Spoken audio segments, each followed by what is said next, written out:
मी किती लोक पहिले घर घेतात, घर घेतलं, कौतुक झालं, फार वास्तुशांत आली, म्हणजे ना पाहुणे आले, कौतुक केलं, सत्यनारायण पूजा झाली, फोटो टाकले फेसबुकवर, 200-400 लाईक केले, अरे आपला आई वडिलांना वाटलं आपला मुलगा किती मोठा झाला, खूप छान छान एक वातावरण, प्रसन्न वातावरण होतं. 1 वर्षानंतर त्याला ईमेल झळ बसायला लागते. मी प्रत्येक माझे क्लायंट फॅमिलीला काय सांगतो, तुमची मॅरेज अॅनिव्हर्सरी असते, त्या दिवशी नका अगदीच बसू, पण त्या महिन्यात समजा 1 दिवस बसा आणि पुढे रिव्ह्यू घ्या की मागच्या वर्षी लिहून काय टाकतं, कारण रिव्ह्यू नुसतं वर्बली काहीच होत नाही. बरोबर. एक्सेल तर एक्सेल बनवा, 2024 एक्सेल बनवा आणि सगळं तुम्ही लिहून काढा.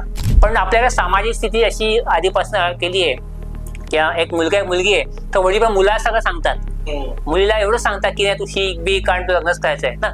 मुला सगळं घरात सांगतात, आपली जावा जमीन कुठे आहे, आपलं असं आहे, आपलं तसं आहे, मुला सगळ्या गोष्टी सांगितल्या, आपल्याला हे करावं लागेल, हा आपल्या हे करावं लागेल, आपलं तसं करावं लागेल, माझं लोन एवढं आहे. मुलीला सांगत नाही, कारण मुलगी दुसरं जाणार आहे, आपलीच चूक आहे. तर आपली सामाजिक परिस्थिती आधी नसते ना, तर आपण आपल्या मुलींना, आपल्या जे ना स्त्रियांना हळू आपण सुरुवात करावी, कारण एखादी पिढी बद्दल पुढची पिढी सक्षम होऊ शकेल ना. नमस्कार मित्रांनो, स्वागत आहे आपलं विषयांतर मध्ये. तर आजचे आपले गेस्ट आहेत मिस्टर सुयोग काळे. तर सर कसे आहात आपण? हा एकदम मजेत, आणि थँक्यू मला तुम्ही इथे बोलल्याबद्दल. थँक्यू तुम्ही इथे आल्याबद्दल. काही येताना काही प्रॉब्लेम ट्रॅव्हलिंग मध्ये वगैरे काही? नाही काही नाही, आज सुट्टी असल्याने एकदम स्मूथ, काही प्रॉब्लेम लोकेशन आपल्याला काही प्रॉब्लेम नाही झाला, काही इश्यू नाही. ओके. तर आजचा टॉपिक रिलेटेड, तर तुम्हाला आम्ही काही सांगायची किंवा काही करायची काही गरजच नाहीये, तुम्ही ऑलरेडी त्याच्यामध्ये एवढा तुमचा एक्सपिरियन्स आहे. तर मला असं वाटतं आजच्या टॉपिकची जी सुरुवात आहे, आपला जो मनी मॅनेजमेंटचा जो टॉपिक आहे, पर्सनल फायनान्सिंगचा जो टॉपिक आहे, तर याची सुरुवात मला आता अशी करावी की काय मनी मॅनेजमेंट आणि personal finance. Okay, so basically personal finance म्हणजे काय, तर आपल्या फॅमिली किंवा पर्सनल जो असेल इंडिव्हिज्युअल त्याची रिलेटेड इन्कम असेल ते आपण कसं मॅनेज करतो, इन्कम आणि expenses. What is finance? Basically cash flow आपण म्हणता येईल, आउटफ्लो आणि इनफ्लो. आपलं जे इन्कम येतं आणि आपले एक्सपेन्स येतात, प्लस आपले इन्व्हेस्टमेंट्स आहेत, खर्च आहेत, आपल्या गरजा आहेत, त्या आपण कशा पूर्ण करतो, कशा प्लॅन करतो, that's a part of personal finance. So आपण जेव्हा पर्सनल लेवल या गोष्टी डिस्कस करतो किंवा मॅनेज करतो, that is a part of personal finance. म्हणजे आपण जेव्हा कंपनीत जाऊन कसं कंपनी अकाउंटिंग असतं, बॅलन्स शीट असेल, सेम वे आपण पर्सनल लेवलला जाऊन या गोष्टी मॅनेज करता यायला पाहिजेत. आपली एक बॅलन्स शीट करता यायला पाहिजे, आपले कॅश फ्लो मॅनेज करता यायला पाहिजे, आपलं बजेटिंग करता यायला पाहिजे, आपलं इन्कमचं एक्सपेन्सचं प्लॅनिंग करता यायला पाहिजे, आपल्या गोल्सचं प्लॅनिंग करता यायला पाहिजे. सो ह्याला आपण पर्सनल फायनान्स बेसिकली म्हणतो. आणि पर्सनल फायनान्सची ऍक्च्युली सुरुवात कधीपासून करायला पाहिजे आपण, तुम्हाला काय वाटतं? म्हणजे खरं तर जेव्हा आपलं पहिलं इन्कम चालू होतं तेव्हापासून सुरुवात करता यायला पाहिजे. पण याचं जे शिक्षण जे आहे ते खरं आपल्या बालपणापासून मिळालं पाहिजे. म्हणजे जर मी जर पर्सनल फायनान्स करत असेल, मी आणि माझी बायको आहे, त्या मी आमचं मनी मॅनेजमेंट जे करतो ते जर आमचं मुलं बघत असतील तर ते पण शिकतात लहानपणापासून की मनी मॅनेजमेंट कसं करता आलं पाहिजे, कुठे इन्व्हेस्ट करता आलं पाहिजे, सेव्हिंग्स कसं करायचं, कसं एक्सपेन्स मॅनेज करायचे. सो याचं आपलं बाळकडू याचं शिक्षण, जर आपण शाळेत कसं शिक्षण घेतो तसं आपलं शिक्षण लहानपासून मिळता आलं पाहिजे. पण जेव्हा ऍक्च्युअली आपलं जेव्हा आपण पैसे इन्कम सुरू होतं, फर्स्ट एनी इन्कम, मग ते आपण शिकत असताना इन्कम असू दे, जॉब करत असू दे, जेव्हा आपलं इन्कम सुरू होतं त्यापासून आपल्या पर्सनल फायनान्सची सुरुवात करता यायला पाहिजे.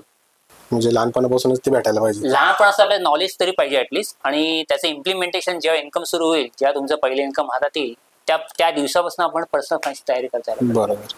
आणि नॉलेज म्हणजे नेमकं काय काय गोष्टी येतात त्याच्यामध्ये? नॉलेज म्हणजे नक्की पर्सनल फायनान्स म्हणजे काय, ते कसं मॅनेज करावं. आता आपण बऱ्याचशा गोष्टी बघून पण शिकतो. जसं मी सांगितलं, माझी मुलगी आहे ती 16 वर्षाची आहे, ती मागची 8-10 वर्षाला बघते आमच्याकडे, आम्ही काय डिस्कस करतो फायनान्स रिलेटेड, कसं आमचं मॅनेज करतो, बजेटिंग आम्ही कसं करतो महिन्याचं, मोठे खर्च करायचे, घर घ्यायचे, गाडी घ्यायची, ते कसं करतो. तर बरेचसे 8-10 वर्षात तिने बघून आमच्या शिकली आहे. तिला आता बॅकग्राऊंड रेडी तिच्याकडे, त्यामुळे जेव्हा तिचं इन्कम सुरू होईल, जेव्हा तिचं कॉलेज संपेल शिक्षण, तर she can take decision very easily, कारण तिच्याकडे बॅकग्राऊंड रेडी आहे, म्हणजे नॉलेज तिच्याकडे आहे. आपण म्हणतो इंजिनिअरिंगचं मी नॉलेज घेतलं, आता जाऊन मला नोकरी करायची आहे. तसंच आपण पर्सनल शिक्षण आपण लहानपणापासून घेतलं ना समजा, आणि ते आपल्याला कळलं, एक बेसिक नॉलेज जरी आपल्या आयडियल ना, तर आपण एक्झॅक्टली काय करायचं हे आपण कळतं. बरेचदा प्रॉब्लेम होतो भारतामध्ये की पर्सनल फायनान्स म्हणजे काय आणि कुठे गुंतवायचे पैसे, काय हेच लोकांना माहित नसतं. म्हणजे सुरुवात तिथनंच असते, म्हणजे अगदी 25 वर्षी पण मुलांना माहित नसतं. त्यामुळे जर आपण तुम्ही मुलांना लहानपणापासून या गोष्टी थोडीफार तोंड ओळख जर दिली ना लोकांना, तरी त्यांना पुढे जाऊन हे डिसिजन घेणं, मॅच करणं खूप इझी होऊन जातं. आणि जनरली अशा कुठल्या टर्म्स आहेत फायनान्स रिलेटेड की ज्या लहानपणापासून मुलांना छोट्या छोट्या उदाहरणातून आपण शिकू शकतो? पहिलं म्हणजे बजेटिंग. ओके, आपण लहान बजेटिंग करता शिकवायला पाहिजे. एक त्यांना दर महिन्या आपण पॉकेट मध्ये द्यायचा, 100 रुपये 200 रुपये जे काय असतील ते, आणि त्यांनी शिकवायचं किंवा तू हे 200 रुपये यामध्ये तू खर्च करून दाखव. मग तो कशा प्रकारे खर्च करतोय, तो काय घेतोय, त्याच्या म्हणजे शाळेच्या वस्तू घेतोय, चॉकलेट घेतोय, काही गेम काही घेतोय जे असेल तर मग त्यातनं तो हळूहळू शिकतो की पैसे कसे मॅनेज करायचे. मी माझं एक पर्स उदाहरण देतो. मुलांना सवय असते हट्ट करायची, मॉलमध्ये गेलो काय गेलो. माझी मुलगी पेक्षा मागे लागायची लहानपण 1-7 वर्षापूर्वी. मला हे पाहिजे ते पाहिजे दिसतात, चॉकलेट दिसतात, हे दिसतात, मग हे उचल ते उचल मॉलमध्ये. मग आम्हीतला काही सवय काय, आम्हीतला काय सांगितलं, ठीक आहे तू असं कर, हे जिथलं घ्यायच्या इच्छेल नाही, 100 रुपयाची कॅडबरी घ्यायची आली, ते 100 रुपयाच्या पिगी बँकेत टाक. ओके. आणि दरवर्षी ती पिगी ओपन करायची आणि तुला जे वाटेल त्यातले खर्च कर. म्हणजे आम्ही दरवर्षी एक इंटरनॅशनल वेकेशनला जातो. तर आम्ही काय करायचो, मग समजा या वर्षीचे 1000 रुपये जमले, 1500 रुपये जमले, मग त्याचे आम्ही ते पैसे घ्यायचो. समजा आम्ही अमेरिकेला फिरायला गेलो होता, ते डॉलरमध्ये कन्वर्ट केले, त्या डॉलर दिले आणि तिला मी पूर्ण स्वातंत्र्य द्यायचो, तुला जे पाहिजे ते खर्च कर. म्हटलं याचं महत्व कळलं की 50-50 रुपये जरी वाचवले ते आपण वर्षाला 1000-2000 येतात आणि ते आपण मोठी गोष्ट घेऊ शकतो. सो ते स्वातंत्र्य मुलांना कळलं ना, मुलांना सेव्हिंगचं महत्व कळतं की बजेट कसं करायचं, म्हणजे वायफळ खर्च नाही करायचा, कुठे सेव्ह करायचे, कसे सेव्ह करायचे. त्यामुळे हे महत्व तुम्हाला लहानपणापासून पटवून दिलं पाहिजे की हे महत्व तुम्ही जर पटवून दिलं. आणि परत सांगतो, हे महत्व पटवून तुम्ही नुसतं थेरोटिकल नॉलेज देऊन फायदा नाही, त्यांना प्रॅक्टिकल नॉलेज द्या, त्यांना पैसे खर्च करा द्या तुम्ही. आपण मॉलमध्ये गेलो सांगा 100 रुपये दे तू खर्च कर, बघू त्यांना काय घेतात ते. मग हळूहळू त्यांचं शिकतील की आपण कुठल्या वस्तू घ्यायला पाहिजेत, कुठल्या गरजेच्या आहेत. बरं आज 100 रुपये खर्च नाही केले, ते 100-200 रुपये होतील काही वर्षांनी. मग आपण आज एक वस्तू घेतो, त्यात जर सेव्हिंग केले तर आपण 10 वस्तू घेऊ शकू. बरोबर. ते जर मुलांना तुम्ही नॉलेज दिलं ना, त्यांचं महत्व कळलं ना, तर आपोआप पुढच्या ज्या गोष्टी आहेत त्यांना म्हणजे इन्कम जेव्हा त्यांचं होईल, उद्या आज त्यांचे 1000-लाख इन्व्हेस्ट करायची त्यांची वेळ होईल, ते असे पटापट डिसिजन घेऊ शकतात. ते चांगले कॉन्शियस डिसिजन घेऊ शकतात. त्यांचा बेस रेडी आहे, त्यांना माहिती आहे की 100 रुपयाचे 1000 रुपये कसे होतात, 1000चे 1,00,000 कसे होतात ना. तर हा त्यांना बेस तुम्ही रेडी करून फक्त द्यायचा आहे लहान मुलांना. मग ते डिसिजन त्यांना घ्यायला मोकळे आहेत. ते काही मग कुठे करायचे काय दॅट डिफरंट थिंग, पण त्यांना ऍटलीस्ट बेसिक नॉलेज तर पाहिजे की बजेटिंग म्हणजे काय, तुमचा कॅश फ्लो कसा मॅनेज करायचा. म्हणजे आज जर माझे इन्कम समजा 100 रुपये आहे आणि माझ्या मुलीने सांगितले मला ही वस्तू घ्यायची, तर मी सांगता आलं पाहिजे या महिन्यामध्ये बजेट नाहीये, आपण नेक्स्ट मंथ घेऊया. तर त्यांना माहिती पाहिजे की बजेटिंग म्हणजे काय, एक्सपेन्स इन्कम कसं मॅनेज करायचं, एखादा खर्च मोठा आला या तर काय करायचा, आजार पण आला, हॉस्पिटलचा खर्च आला, तो आपण कसं मॅनेज करतो. हे आपण थोडं मुलांना सांगत जायचं किंवा ऍटलीस्ट त्यांच्या कानावर असं तरी आपण डिस्कस करायचं. बरेचदा काय होतात ना, आपल्याकडे मराठी फॅमिली बघितलंय मी, पैशाच्या गोष्टी लोक एकदम बंद कमराड म्हणतात ना, मुलांच्या समोर कशा लवकर कानावर नको, काही करत नाही. तुम्ही त्यांचे पगार नका सांगू तुमचे, पण कुठे खर्च करतायत, मी ट्रिप प्लॅन करतोय, मग ट्रिपला किती खर्च येईल सगळं सांगा मुलांना. ट्रिपला एवढा खर्च येणार आहे, एवढे आपण हॉटेल बुक करणार आहोत, मग आपलं बजेट एवढंच आहे, मग आपण असंच करता येईल, याच फ्लाईटची आपण ट्रेनने जाऊ शकतो. मुलांना पण त्या कानावर पडू दे. ते बेसिकली ते ग्रास्प करून येतात, त्यांना आत्मसात करू ज्ञान हळूहळू आणि मग त्यांची ती ऑटोमॅटिकली त्यांची डिसिजन मेकिंग पॉवर तयार होऊन जाते. माझ्या स्वतःचं उदाहरण सांगतो, माझी मुलगी 16 वर्षाची आहे, तर तिला या गोष्टी एकदम बेस तयार झाल्या ना इथला. आता बजेटिंग मी ती स्वतः आमच्या डिसिजन मेकिंग मध्ये सहभाग घेते ती आता, की आम्हाला कुठे गोष्टी प्लॅन करायची, घर घ्यायचंय, तिचा सहभाग असतो. ती कमवत नाही पण तिचा डिसिजन मेकिंग मध्ये सहभाग असतो की नाही आपण असं नको, असं करू, तुमचं बजेट एवढं आहे ना, तुम्ही लोन एवढा घ्या. पण याचा लॉंग टर्म फायदा आहे. हा, कारण तो त्यांना फायदा पुढे जाऊन त्यांना पुढे फायदा ना. म्हणजे आपण कसं आहे, जेव्हा आपण सेव्हिंग शिकतो तर आपण महिनाभर एक शिकायचं ना हळूहळू करून, असं डायरेक्ट पाण्यात उडी करत नाही. तर त्यांच्याकडे तेच एक शिक्षण आहे. तुम्ही डायरेक्ट पाण्यात नका ढकलू, हळूहळू त्यांना शिक्षण द्या, मग ऑटोमॅटिकली ते चांगले स्विमर बनतील. त्यामुळे त्यांना बेस तुम्ही रेडी करून द्या. आणि रेडी करून द्या म्हणजे असं प्रश्न सांगतो, तुम्हाला बुक्स वाचायला दिले लोक कंटाळ दिले, बोरिंग आहे ना, फायनान्स हा खूप बोरिंग सब्जेक्ट आहे. प्रॅक्टिकल नॉलेज आज समजा एखाद्या मुलाला सायन्स आवडत आहे, तर तो कशाला वाचेल, इकॉनॉमिक्स त्याला बोर होईल. तर त्याला प्रॅक्टिकल नॉलेज द्या. तुम्ही काय करताय, तुम्ही कसं केलं, तुम्हाला काय प्रॉब्लेम आले फायनान्स मध्ये करताना, तुम्ही घर घेतलं मग लोन घेताना काय प्रॉब्लेम आला, लोन फेडताना काय प्रॉब्लेम आले, हे त्यांना सांगा आणि हळूहळू सांगा. परत असं नाही की सगळं एका दिवशी बसून सांगून टाकलं, त्यांच्यासमोर डिस्कस करा या गोष्टी, इन्व्हॉल्व करा त्यांना इन्व्हॉल्व करा तुम्ही डिसिजन मेकिंग मध्ये किंवा काही आई वडिलांशी डिस्कस करायचा, तर मुला पण तिथे बसवा. मी जेव्हा माझ्या क्लायंटला भेटतो ना, तेव्हा त्यांना काय सांगतो की तुम्ही तुमच्या फॅमिलीला पण समोर बसवा. भले फॅमिलीला इंटरेस्ट असेल नसेल ते डिसिजन मेकिंग पाठवून, पण त्यांना आयडिया कानावर पडू द्या की आपण आपले वडील आई वडील कुठे इन्व्हेस्ट करतायत, त्यांचं काय चालू आहे, कसं चालू आहे, काय प्लॅनिंग करतायत. मग ते आपल्या साईड पण प्लॅनिंग करतायत, मुलांसाठी करतात, मग ते प्लॅनिंग काय करतायत, ते किती इन्व्हेस्ट करतात, जाणीव पण राहते पैशांची आणि त्यांना महत्व पण कळतं की नक्की काय करावं, प्लॅनिंगचा फायदा काय.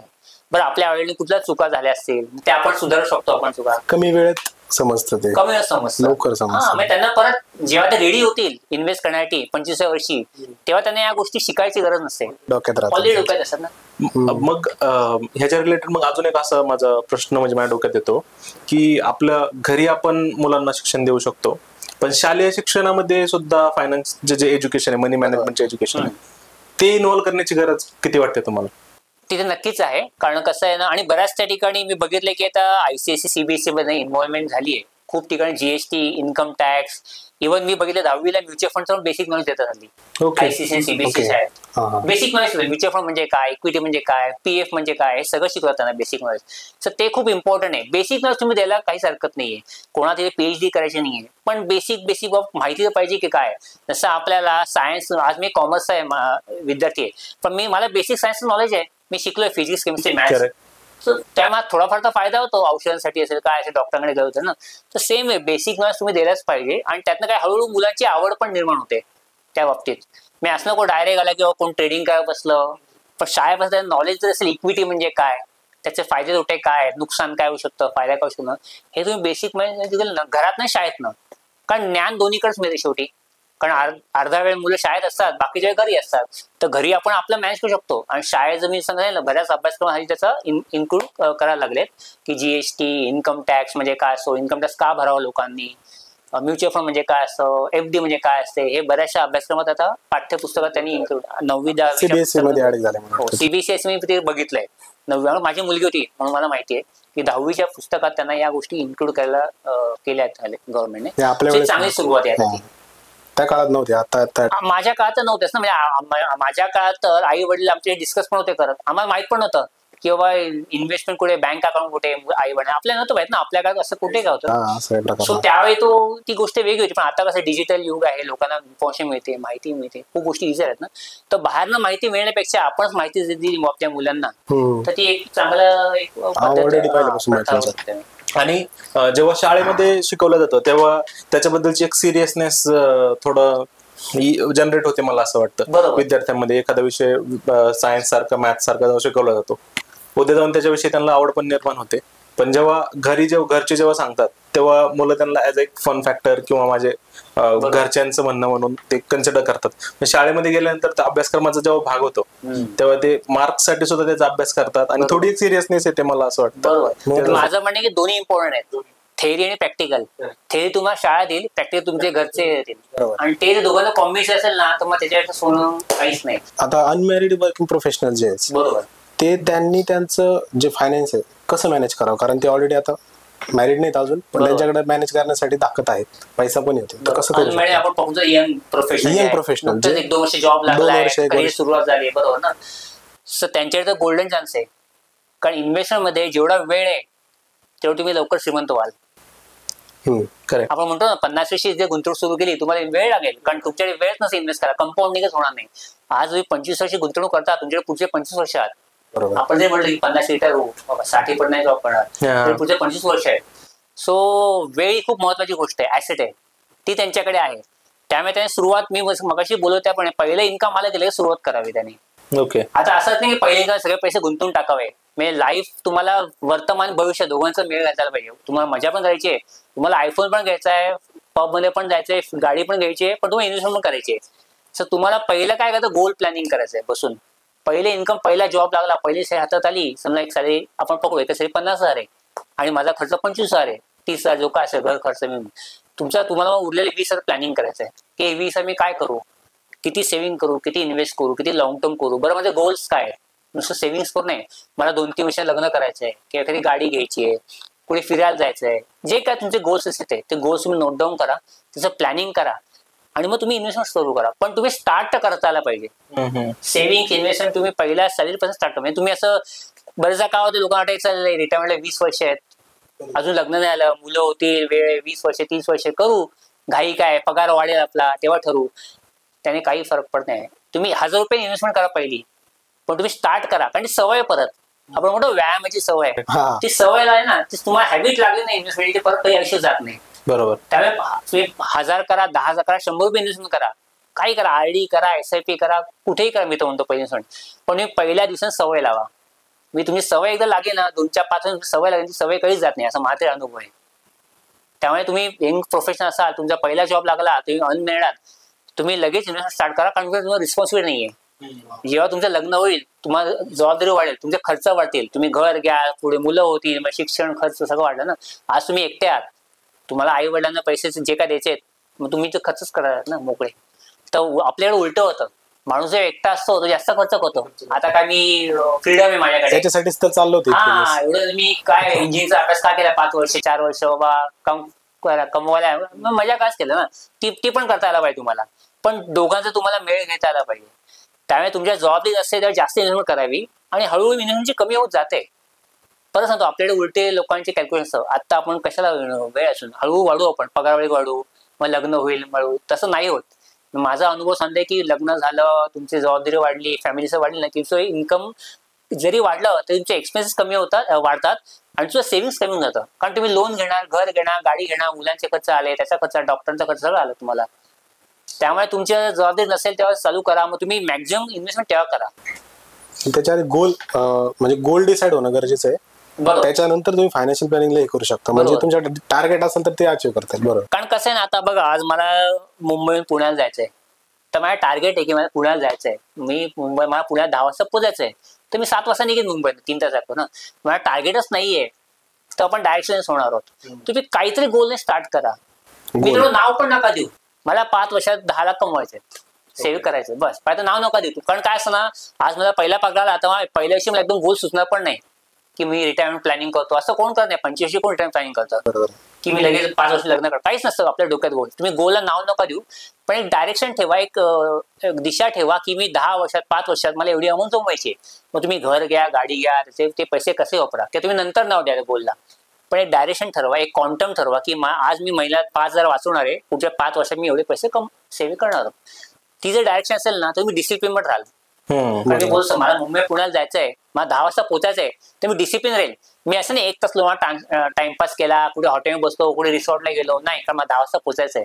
बरोबर. सेम आहे, तुम्ही टार्गेट जर तुम्हाला रेडी असेल ना, तुम्ही डिसिप्लिन राहता कधी इन्व्हेस्टमेंट मध्ये. मग ज्यावेळेस एखाद्या पर्सनला इन्कम जेव्हा स्ट्रीम चालू होते, तेव्हापासून जेव्हा तो इन्व्हेस्ट करायला लागतो, तर तुमचे काही एक्सपिरियन्सेस आहेत का की त्यांनी त्याच्या इन्कमचा किती % पार्ट खर्च केला पाहिजे, किती % पार्ट मध्ये इन्व्हेस्टमेंट तो करू शकतो, जेणेकरून त्याची पर्सनल लाईफ मध्ये, वर्तमानामध्ये सुद्धा त्याला एन्जॉय पण करता येईल, लाईफ पण एन्जॉय करता येईल आणि लॉंग टर्म साठी सेव्हिंग पण करता येईल. कसं आहे ना, आपण पकडून चल 1% डिवाइड करू आपण. तुमचं इन्कम 100 रुपये आहे, बरोबर, त्यातले आपण पकडू 30% तुमचा खर्च आहे, 30 रुपये. मग घर खर्च, आई वडिलांना द्यायचे, घर खर्च, तुमचं जाण्या ट्रॅव्हल, ऑफिसचं जे काय असेल ते, ग्रोसरी बिल्स वगैरे. 30 रुपये तुमचं लोन, समजा गाडी घेतली आपण, पकडू चालू लगेच गाडी घेतली किंवा घर घ्यायचंय, एक 30 रुपये लोन मी केले. 10 रुपये तुमचं इमर्जन्सी फंड, पटकन काही अडीअडचा खर्च आला, हॉस्पिटलचा खर्च आला, काही इमर्जन्सी म्हणून काही पटकन खर्च आला तो हे करून, आणि उरले 30 तुमची इन्व्हेस्टमेंट. मग 30 आणि 10, 30 रुपये तुमचा घर खर्च, 30 रुपये तुमचे जे काय लोन्स असतील ते, क्रेडिट कार्ड, होम लोन जे काय असेल ते, 30 रुपये इन्व्हेस्टमेंट आणि उरले 10 रुपये इमर्जन्सी फंड. हे तुम्ही जर केलं ढोबळमाने, 1 लाख जर तुमचं इन्कम असेल पहिलं समजा, तर 30 तुमचं घर खर्च, 30 तुमचं होम लोन, 30 तुमचं सेव्हिंग्स आणि इन्व्हेस्टमेंट, 10 तुमचे एक इमर्जन्सी फंड म्हणून. बरोबर. ही जी विभागणी केली, मग ते त्यात कशात करायचं तुम्ही नंतर ठरवा. आपण प्रॉब्लेम की आपण आधीच करतो की इन्व्हेस्ट कशात करू बाबा, कशासाठी करे हे महत्वाचं आहे. बरोबर. मग त्याला जोडून मग माझा असा एक प्रश्न येतो की इन्व्हेस्टमेंट कशामध्ये करायची, तेव्हा जेव्हा सामान्य माणूस कन्फ्युज असतो तेव्हा सेव्हिंग्स करतो, नॉर्मल सेव्हिंग्स करतो. तर मग सेव्हिंग्स बद्दल आपलं काय मत आहे की सेव्हिंग्स इम्पॉर्टंट आहेत का इन्व्हेस्टच फक्त केलं पाहिजे कुठेतरी, पैसा बँकेमध्ये पडून ठेवणं, सेव्ह करणं, ह्यानी पैसा डेप्रिशिएट होतो वर्षानुवर्ष, म्हणजे ह्याच्याबद्दल आपलं काय मत आहे सेव्हिंग्स बद्दल? पर्सनल फायनान्स मध्ये सगळ्या गोष्टी इम्पॉर्टंट आहेत. लोन घेणं पण इम्पॉर्टंट आहे, सेव्हिंग्स इम्पॉर्टंट आहे, बजेटिंग इम्पॉर्टंट आहे, एक्सपेन्स इम्पॉर्टंट आहे, इन्व्हेस्टिंग सगळं इम्पॉर्टंट आहे. फक्त तुम्हाला माहिती पाहिजे कशासाठी किती करावे.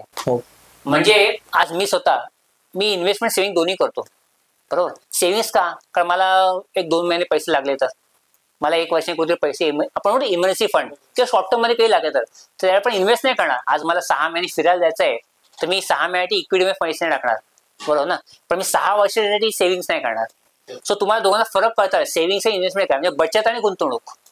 हा जो मला फरक कळला ना, बचत म्हणजे काय की आज माझ्याकडे उरलेत पैसे ते मला कधी लागू शकतात, तर मी ती बचत करणार साईडला, म्हणजे एफडी मध्ये ठेवले, बँकेत ठेवले, मग पटकन एटीएम ने विड्रॉ केले, लिक्विड वापर, लिक्विड, करेक्ट. गुंतवणूक म्हणजे काय की हे पैसे मी साठवणार आहे, मी पैसा वाढवणार आहे. ग्रोथ होणार त्याची 5 वर्षात 10 वर्ष मी जसं बोललो. मग रिटायरमेंट असेल, मुलाचं एज्युकेशन असेल, किंवा एक वेकेशनला जायचं मला कुठे गाडी घ्यायची एक, तर तुमचा जो काय मोठा खर्च आहे त्याची आपण गुंतवणूक इन्व्हेस्टमेंट करतो आपण, बरोबर ना.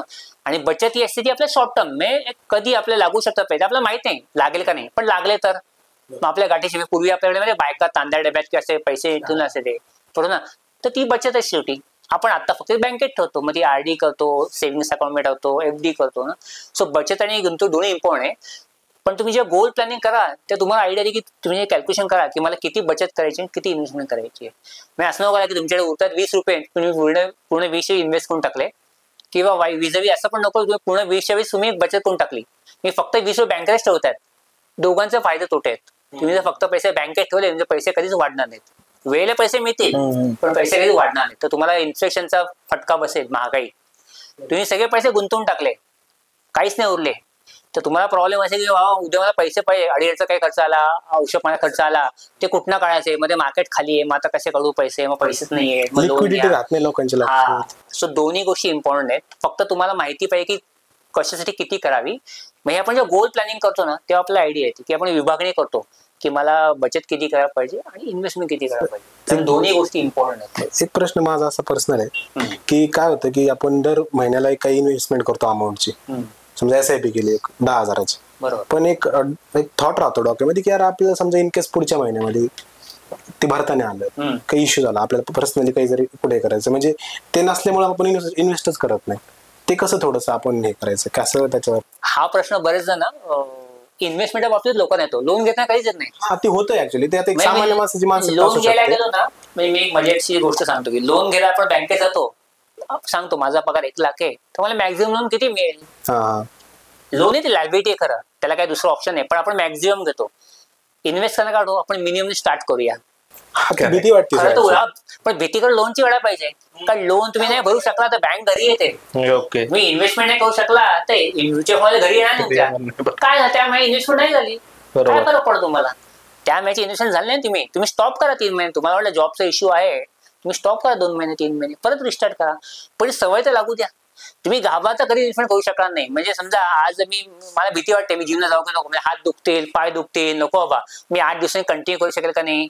जा तर तुम्ही कमी करा व्यायाम, दुसऱ्या जिमला जा, योगा करा, पण तुम्ही स्टार्ट तर करा काही ना काही. म्हणजे तो प्रायोरिटीचा इश्यू आहे. हा, प्रायोरिटी माइंडसेट आहे परत तो. बरं सांगतो, पण आपल्याला आधीपासून शिकवत आलंय किंवा घर घ्यायचं ना तरी प्रायोरिटी भीती वाटत नाही, पण घरात भीती वाटायला पाहिजे.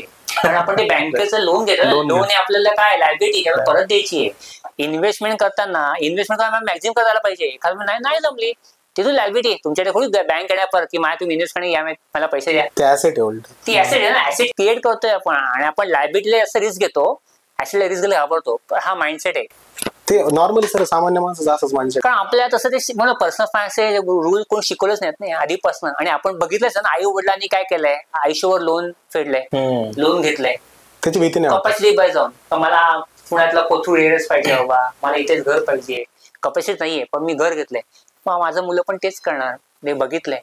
तर पहिले लोनच घेणार. मग लोन घेताना भीती वाटणारच नाही. भीती कधी वाटली, जॉबचा इश्यू आला, कोविडच्या काळात खूप लहान प्रॉब्लेम झाले, लोन कसं फेडणार. हा विचार लोन घ्यायच्याच सगळ्यात आला पाहिजे. उद्या काय प्रॉब्लेम झाला आपण इमर्जन्सी फंड आमचं आधीच रेडी पाहिजे. पण भीती आपल्याला इन्व्हेस्ट करताना वाटते, म्हणजे खरं एक मजेशीर गोष्ट आहे. लॉजिकली इन्व्हेस्ट करताना भीती नको वाटत, तुम्हाला लायबिलिटी विचार पाहिजे. आज मी म्हणतो ना क्रेडिट कार्ड स्वाईप करताना विचार नाही करत, ती भीती वाटायला पाहिजे. बरोबर, नाही जमत काय करणार मी आयफोन जर घेतला, माझा EMI 0 EMI स्वाईप केलं. मग ह्याच्यामध्ये तुम्हाला कसं वाटतं की एखादा इंडिव्हिज्युअल आहे की ज्याचा ट्रॅडिशनल थॉट प्रोसेस आहे की जो तुम्ही म्हणता तसं ऍसेट मध्ये पैसे गुंतवायला घाबरतो, लायबिलिटीज किंवा लोन्स घेताना तो नाही घाबरत आहे, मग त्याला काय कसा त्याचा थॉट प्रोसेस त्यांनी चेंज केला पाहिजे? काय छोटे छोटे टिप्स आहेत का की जे जो त्याच्या लाईफ मध्ये इन्व्हॉल्व करून तो मे बी ऍसेट कडे थोडा जास्त फ्लेक्झिबल होईल, ऍसेट्स मध्ये गुंतवणूक करण्यासाठी जास्त प्रोन होईल? असं कसं आहे ना की पहिले तुम्ही एक सल्लागाराची मदत घ्या. तुमच्या ओळखीचा असेल, तुम्ही जवळपास राहणार असेल, कुठले घ्या, तो तुम्हाला गाईड करू शकेल. मी बोललो गोल प्लॅनिंग इम्पॉर्टंट ना. तुम्हाला डायरेक्शन असेल ना तुम्ही इन्व्हेस्टमेंट करालच.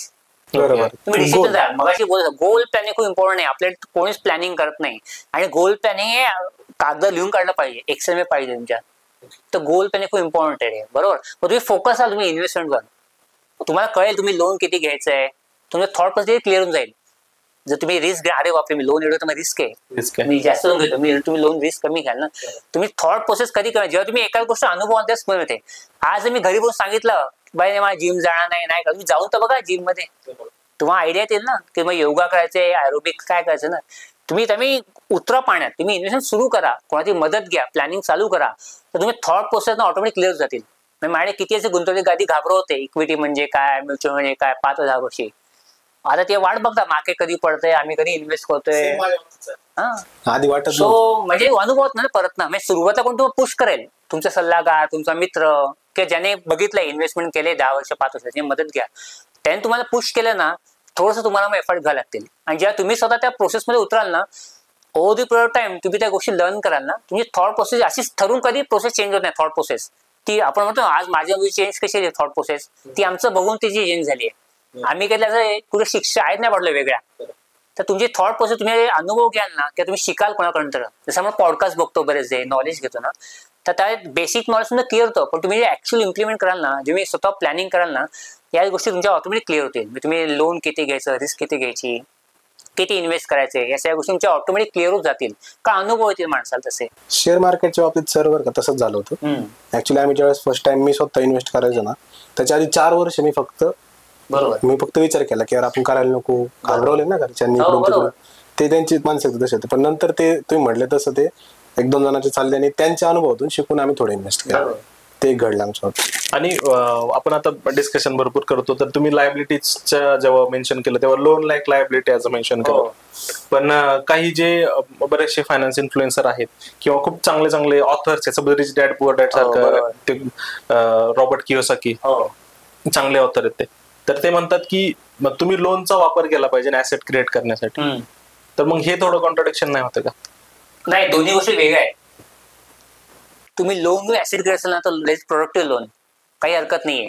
तुम्ही लोन घर घेताय स्वतःचं घर, दॅट इज अ ऍसेट. आपण घर विकणार आहोत. आज मी राहायला स्वतः घर घेतलंय, तर मी नाही ते विकणार ना. कोविडच्या काळात कुठे लोकांनी घरे विकली? बरोबर. लोकांनी एफडी तोडले, लोकांनी दागिने विकले, लोकांनी म्युच्युअल फंड विकले ना, वर कोणी विकले.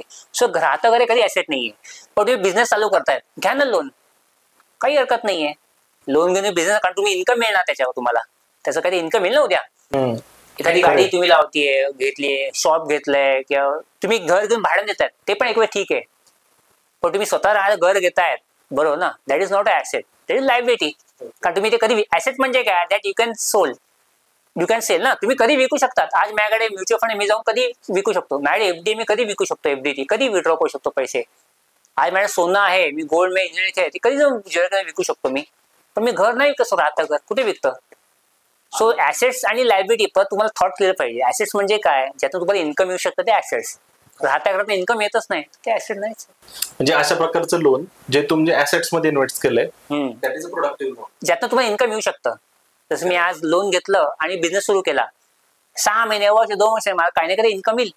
ती किती तरी वेगळी गोष्ट आहे. पण असं नाही बिझनेस सुरू करायला 10 वर्ष इन्कम नाही, असं कधी होत नाही ना. सो इन्कम कटणं जनरेशन व्हायला पाहिजे तुम्हाला, मग लोन घ्यायला काहीच हरकत नाही. इनफॅक्ट मी तो म्हणतो, बरेचसे माझे मित्र आहेत गुजराती समाज, आपण म्हणतो, ते तर म्हणतात की स्वतः पैसा बिझनेस करूच नाही.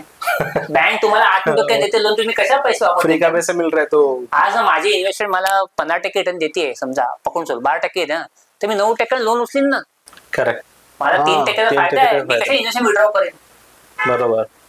बरोबर आहे. हा, पण ते मी 9% काढून मी गाडी नको घ्यायला, कारण गाडी डेप्रिशिएटिंग ऍसेट आहे.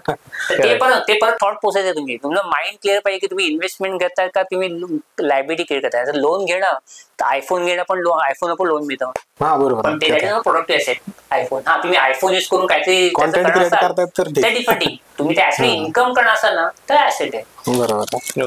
तर डेली लाईफ मध्ये अशा कुठल्या सिंपल गोष्टी आहेत की एखादा पर्सन लोन घेऊन त्याच्यामध्ये जर त्यांनी गुंतवणूक केली, बरोबर, तर चांगल्या प्रकारचे ऍसेट लॉंग टर्म मध्ये क्रिएट होऊ शकतात. एक तर आपण म्हणू शकतो एकदम सिंपल, म्हणजे आपण एक इन्व्हेस्टमेंट घरात करू शकतो, पण ते सगळ्या गोष्टी हल्ली कळतात. म्हणजे त्या घराच्या लोकांना शिकवायला लागत नाही ना, की आपण घर घेतलं आणि ते रेंट आउट केलं, भले 3% 4% जे का कमी होते, पण त्याला इन्कम किती येतं, ते एक सिंपल गोष्ट होऊ शकते. पण त्याला मोठी अमाऊंट लागते, बरोबर ना. छोटी छोटी गोष्ट झाली म्हणजे की तुम्ही एक थोडं बिझनेस चालू करा घर बसल्या, असं कॉन्टेंट क्रिएशन आहे. एखाद्या घरच्या घरी स्टुडिओ हे करून तुम्ही चालू करू शकतात. महिलांचे काही बचत गट व्यवसाय वगैरे असतील, घरी बसण्याचा काही व्यवसाय सुरू करतात. हल्ली कोविड पासून खूप लोकांनी कुकिंगचे क्लासेस चालू केले, काही जेवण बनवणं, केक बनवणं, काय म्हणजे असे भरपूर आहे. त्याला काही कॅपिटल लागत नाही की तुम्ही गाळा घ्या, शॉप घ्या, हे घ्या, ते घ्या. घर बसल्या तुम्ही बऱ्याच गोष्टी करू शकता. मग पुढचा प्रश्न मग मला असा येतो मनात की जेव्हा आपण पैसा किंवा खूप सारा पैसा विचारत येतो तेव्हा लोकांना असं वाटतं की नोकरी करून काय पैसा कमवता येत नाही, पैसा कमवायचा असेल तर बिझनेस करायला पाहिजे. बरोबर. पण काही लोक जे आहेत फायनान्स मध्ये जे एक्सपर्ट्स आहेत ते म्हणतात की तुम्ही नोकरी करून पण वेल्थ क्रिएट करू शकता. लोकांना कन्फ्युजन होत आहे की जर पैसा कमवण्यासाठी फक्त बिझनेस करायला पाहिजे का. बरोबर. मग त्याच्याबद्दल काय म्हणताल तुम्ही, काय तुमचं काय मत आहे? कसं आहे ना की पैसा बिझनेसहून कमवता येतो, नोकरीतून कमवता येतो आणि सेव्हिंग करून इन्व्हेस्टमेंट पण कमवता येतो. सो परत सांगतो की तुम्ही बिझनेस करा किंवा तुमचं सॅलरी असू द्या, त्याने काही फरक पडत नाही. तुम्ही जे सेव्हिंग किंवा इन्व्हेस्टमेंट करताना मनी सेव्हिंग मनी अर्न पण म्हणतो ना, तुम्ही जास्त पैसा कमवायची गरज नाही. तुम्ही त्या पैशाला सेव्हिंग जरी केले that is equal to earning. म्हणजे आज 1 लाख तुम्ही 20,000 वाढवलं ना, सेव्ह जरी केलं ना, तुमचे 20,000 इन्कमच पकडून चालते. सो मनी सेव्हिंग मनी अर्न. तुम्ही जे इन्व्हेस्ट करता तुमचा पैसा ऑटोमॅटिक वाढतो. प्रॉब्लेम काय आहे याच्यात, तुम्ही म्हणजे प्रश्नात तुमचा इश्यू काय माहिती आहे का की लोकांना व्हास्ट मनी नको आहे, फास्ट मनी पाहिजे. वास्ट म्हणजे काय, खूप मोठा पैसा नको आहे, खूप लवकर पैसा पाहिजे. तर खूप लवकर पैसा मग तुम्हाला लोकांना शॉर्टकट बघतात की आपण असा बिझनेस करू, मग पटकन काही क्लिक होईल, मग स्टार्टअप चालू करू वगैरे. बरं, पण तुम्ही इन्कम करून सॅलरी देऊन पण 10-15 दिवसात चांगला पैसा कमवू शकतात की. पण त्या डिसिप्लिन प्लॅनिंग पाहिजे तुम्हाला. त्यामुळे असं काही नाही की बिझनेस करून तुम्ही कमवू शकता, सॅलरी करून इन्कम कमवू शकता. तुम्ही कुठल्या प्रकारे उत्पन्न असू दे, तुम्ही प्रोफेशन असू ना, बिझनेस सॅलरी काही असू दे, तुम्ही सेव्हिंग इन्व्हेस्टमेंट प्लॅनिंग करून चांगल्या प्रकारे नक्कीच पैसा कमवू शकता. मग बिझनेस एखादा ओनर असतो तर आणि एखादा सॅलरीड पर्सन असतो, तर दोघांचे पण जे मनी अर्निंगचे मेथड्स आहेत ते वेगवेगळे आहेत. बरोबर. तर मग त्यांचं फायनान्शियल प्लॅनिंग पण बदलतं. नक्कीच. कारण कसं आहे ना की सॅलरीमध्ये तुम्हाला फिक्स इन्कम महिना माहीत असतं की दर महिना मला एक अमाऊंट येणारच आहे अकाउंटमध्ये, 1 तारखेला 5 तारखेला जे काय असतं ना.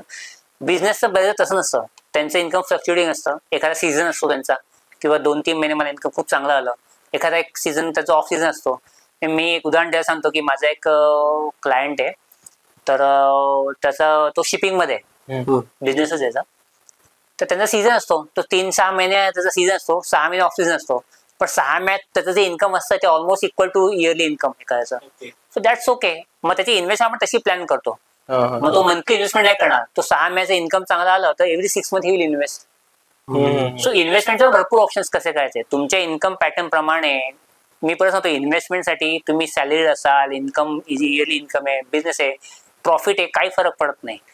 तुम्हाला प्लॅनिंगच परत सांगतो महत्वाचं आहे. आणि सर असा एक प्रश्न आहे की आता अनिकेतने विचारलं जसं की स्वतः नोकरी करतात आणि त्यांना मंथली पेमेंट येतं, आणि जे बिझनेस करतात त्यांचा एक कॅश फ्लो असतो. बरोबर.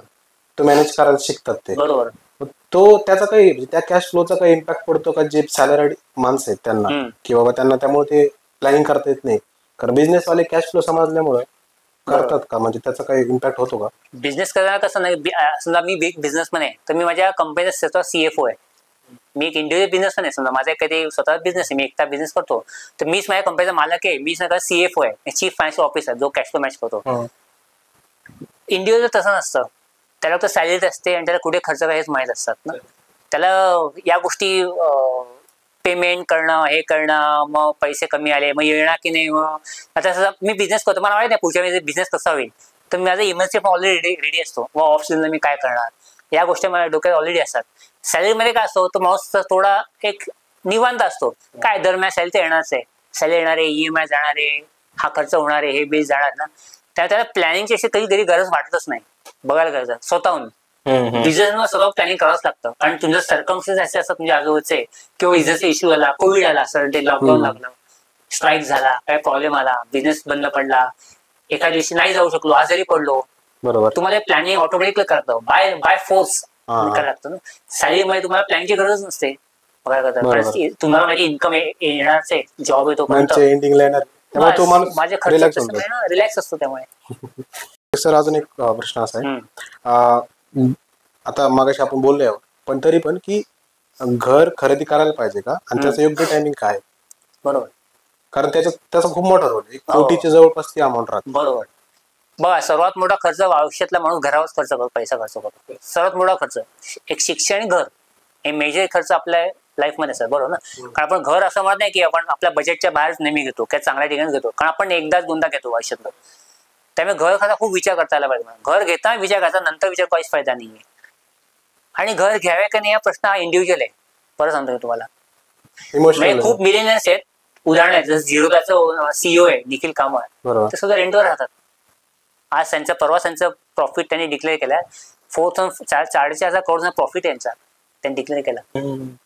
आणि ते they R the only owner of the company. ते दोघंच ओनर त्या कंपनीचे. त्यांच्या कंपनीचा प्रॉफिट 4,500 करोड आहे. ते सुद्धा बँगलोरमध्ये रेंटवर राहतात. ह्याच्या सगळ्यांनी भाड्यावर असं काहीच नाहीये. पण त्यांना एका विचारलं इंटरव्ह्यू मध्ये की तुम्ही रेंटवर का राहता, तुम्ही काय करत नाही घरात म्हणे. त्यांनी विचारलं कारण इंडियामध्ये घर एक प्राईड आहे ना शेवटी फिलिंग. बरोबर. त्यांनी आन्सर काय झालं की मला कोणा प्रूव्ह नाही करायचंय मी श्रीमंत आहे. मला फ्लेक्झिबिलिटी पाहिजे, मी रेंटवर राहू शकतो आणि मला कोणाला प्रूव्ह करायचं नाही की मी खूप श्रीमंत आहे, मला कोणा दाखवायचं नाहीये म्हणून मी रेंटवर राहतो. पण म्हणून की सब्जेक्टिव्ह आहे. परत आज जर मला वाटलं मला सोशली मला घराची गरज आहे, आई वडील आहे, फॅमिली आहे, मला एक स्टेबिलिटी पाहिजे, तर घर घ्यायला काही हरकत नाही. घर घेऊ नये मी असं काहीच म्हणणार नाही. जरी फायनान्शियली आपल्याला वाटलं की घर घेण्यापेक्षा SIP चांगली आहे, पण घर घ्यावं मी म्हणतो, कारण इमोशनल गरज आहे. बरोबर. पण ते बजेटमध्ये घ्यावं. ओके. म्हणजे मगाशी मी सांगितलं 100 तुमचं इन्कम आहे तर 30 रुपये तुमचे एक्सपेन्स, 30 रुपये EMI, तर ते 30 रुपये तुम्ही बसवा ना घर, काही हरकत नाही. कारण घर पण आपण एन्जॉय करायला पाहिजे ना. बरोबर. आपण पैसे कमवतो कशासाठी, आपण सगळे पैसे इन्व्हेस्ट काय कमवतोय. आणि असं की सगळे पैसे 20 वर्ष एन्जॉय करणार मी, वेल्थ क्रिएट केल्यानंतर मी करोडो एन्जॉय करणार. मला उद्या पण करायचंय, परवा पण करायचंय, माझ्या फॅमिली एन्जॉय करायचंय, तर मला त्याची स्टेबिलिटी पाहिजे, घर पाहिजे, घर घ्या, पण ते बजेटमध्ये घ्या. प्रॉब्लेम कुठे येतो की माझं बजेट आहे 40 लाख, मी घेतो 50, 60, 60 लाख, 70 लाख. आणि आपल्या आई वडील सगळे आपले सपोर्ट करतात, आणि काही नाही घे, एकदा होऊन जाईल, आम्ही मदत करू, मग जॉब चेंज करू. मग आपण कॅल्क्युलेशन करतो, मग मी जॉब चेंज करेन, प्रमोशन मिळेल, असं होईल तसं होईल. हे आपल्याला लक्षात येत नाही की उद्या काय कोविडची सिच्युएशन आली, काय जॉबचा इश्यू आला, ले ऑफ आलं तर काय करणार. तर घर घ्यायलाच पाहिजे, काय हरकत नाही, पण बजेटमध्ये घ्या. तुमचं बजेट आहे, प्लॅनिंग का तुम्हाला ठरवा की माझं बजेट 50 लाखाचं आहे, त्या ह्याच्यात तुम्ही बजेट घ्या. आपण उलट करतो, आपण काय करतो एरिया वाईज जातो. आपण मला अमुक तमुक एरियामध्ये घर घ्यायचंय, माझं बजेट 50 लाख आहे पण इथे 80 लाख आहे ना, तर मी ओढाताण करणार का मला त्या एरियामध्ये जायचंय. तसं करू नका. तुम्ही राहा ना काही वर्षात ज्या बजेट पण राहा, तुमचं लाईफस्टाईल अपग्रेड झाली, सॅलरी वाढली, तुम्ही दुसरी शिफ्ट व्हा. बरोबर. स्वतः घर तुम्हाला घ्यायचंय ना, तर बजेटमध्ये काही केलं काही हरकत नाही. आणि आपण जे म्हणलं बजेट, आपण तुमच्या बजेटमध्ये घ्या. बरोबर. तर आज जर भारतामध्ये बघितलं तर जो अर्निंग क्लास आहे, जो नवीन नवीन वेगवेगळ्या सेक्टर्स मध्ये काम करतात, त्यांना त्यांचं स्वतःचं घर घ्यायचंय. त्यांचे 30 ते 35च्या अराउंड किंवा 25 ते 35च्या अराउंड एक त्यांचं एजची रेंज आहे. त्या दरम्यान लोकांना जनरली 75,000, 1 लाख ते 50,000च्या दरम्यान सॅलरीज असतात. काही वर्षात एक्सपिरियन्स आलेला असतो. त्यांनी कसं बजेटिंग केलं पाहिजे की मी घरासाठी किती इन्व्हेस्ट केलं पाहिजे. तुम्ही प्लॅनिंग करा. तुम्हाला ठरवून गोल्स काय आहेत. तुम्हाला कळलं की गोलसाठी मला अमुक तो इन्व्हेस्टमेंट करायची आहे, हे माझे खर्च घर आहे, उरलेले अमाऊंट आहे, तुम्ही करा ना, घर घ्या. आज जर माझी सॅलरी जास्त आहे आणि माझी इन्व्हेस्टमेंट समजा माझी 1 लाख सॅलरी आहे, माझी घर खर्च कमी आहे, 15,000 घर खर्च आहे, माझे इन्व्हेस्टमेंट 20-25 हजार आहे, उरले 40-50 मी घर घेऊन टाका. ओके. सो परत सांगतो, घर घ्यायचं हे प्रायोरिटी मी कशा द्यायची, तुम्ही गोल्सला प्रायोरिटी द्या, उरलेले पैसे तुम्ही EMI करून टाका. Priority, goals, planning, decision. बरोबर. पण घर सुद्धा एक गोल असू शकतं ना. हो नक्कीच. गोल कुठलंही शकतं, पण तुम्ही त्या विदिन बजेट किंवा विदिन त्या लिमिट मध्येच गोष्ट करावी. माझं समजा गोल आहे रिटायरमेंटचं, बरोबर ना. आज माझ्या इन्कम प्रमाणे मी 50 रिटायर होऊ शकतो, ठीक आहे. मी असं गोल नाही काढत की मी 5 रिटायर होतोय, मला लिमिट बियॉन्ड माय लिमिट येते. मग मी काय करता, मी सगळे पैसे इन्व्हेस्ट करायला लागतील. मी आज पण नाही जगणार, 5 वर्ष जगायचं असं होणार का. तुम्ही इन्व्हेस्टमेंट करा, तुमचे गोल्स काही असू दे, पण that should be your within limit. म्हणजे तुम्हाला त्याचं काय, यू विल एन्जॉय दॅट. मी किती लोक पहिले घर घेतात, मी आपण म्हणतो हनीमून पिरियड, काही हनीमून पिरियड असतो आपला. घर घेतलं, कौतुक झालं, फार वास्तुशांत आली, म्हणजे ना पाहुणे आले, कौतुक केलं, सत्यनारायण पूजा झाली, फोटो टाकले फेसबुकवर, 200-400 लाईक केले. अरे आपला आई वडिलांना म्हटलं आपला मुलगा किती मोठा झाला, खूप छान छान एकदम वातावरण, एकदम प्रसन्न वातावरण होतं. 1 वर्षानंतर त्याला EMI झळ बसायला लागते. बापरे EMI मॅच होत नाहीये, बापरे मला EMI 20 वर्ष कसं करू. तसं नको व्हायला. You should enjoy that house. तुम्ही जर घर घेतलं, EMI तुम्ही 20 वर्ष आरामात राहा ना, EMI 20 वर्ष रिलॅक्स पे करा, काही हरकत नाहीये. आनंदात राहा ना, तुम्ही ती प्रोसेस एन्जॉय करा. तुम्ही इन्व्हेस्टमेंट असू द्या, घरचं काहीच ना, यू शुड एन्जॉय प्रोसेस, तर तुम्ही शेवटपर्यंत राहाल, टिकाल. आज तुम्ही गुंतवणूक जरी करत असाल ना, तुम्ही असणार की 1 लाखातले मी 80 गुंतवणूक करून टाकते सगळे, तुम्हाला बर्डन येणार. तुम्ही मग ती इन्व्हेस्टमेंट एन्जॉय नाही करणार ना. तुम्ही 20,000 करा पण 20 वर्ष करा. तुम्ही कुठलीही गोष्ट घर जरी घेतलं ना, तुम्ही बजेटमध्ये घेतलं ना, तर तुम्हाला कधीच बर्डन नाही फील होणार. सो तुम्ही ते नेहमी एन्जॉय करा. तुम्ही कधीच बोलणार नाही अरे माझा EMI आहे मग आता कसं मॅनेज करू, कधी फरक पडणार नाही. त्या विदिन बजेट घ्या. आणि परत सांगतो, परत त्या मुद्द्याकडे आपण येतोय, प्लॅनिंग काय तुम्हाला काय तुमचं बजेट किती आहे. कारण पुढचा प्रश्न आहे बजेट कसं करणार मला. प्लॅनिंग करा. तुम्ही खर्च लिहून काढा की माझं इन्कम एवढं, माझे एक्सपेन्सेस एवढे आहेत, माझे उरतात पैसे एवढे, मग त्याचं प्लॅनिंग करा. मग त्यात कितीचं तुम्ही EMI पाहिजे, किती इन्व्हेस्ट करायचं ठरवा. ओके सर, तुम्ही आता एक असं आहे की तुम्ही 40 वर्ष रिटायर झाले असेल, फायनान्शियल फ्रीडम तुम्हाला आलं. बरोबर. ते तुम्ही थोडक्यात सांगू शकला की ते तुम्ही काय डिसिजन्स होते महत्वाचे तुम्हाला वाटले की ते घेतल्यानंतर? मला असं वाटलं की प्लॅनिंग तर त्यात एक मेन फॅक्टर आहे, पण अजून काय काय वाटतं तुम्हाला त्यात आहे? आणि एक अजून गोष्ट, फायनान्शियल फ्रीडम म्हणजे काय हे पण थोडं आपल्या ऑडियन्सला एक्सप्लेन करा. बॅकग्राऊंड थोडी सांगतो.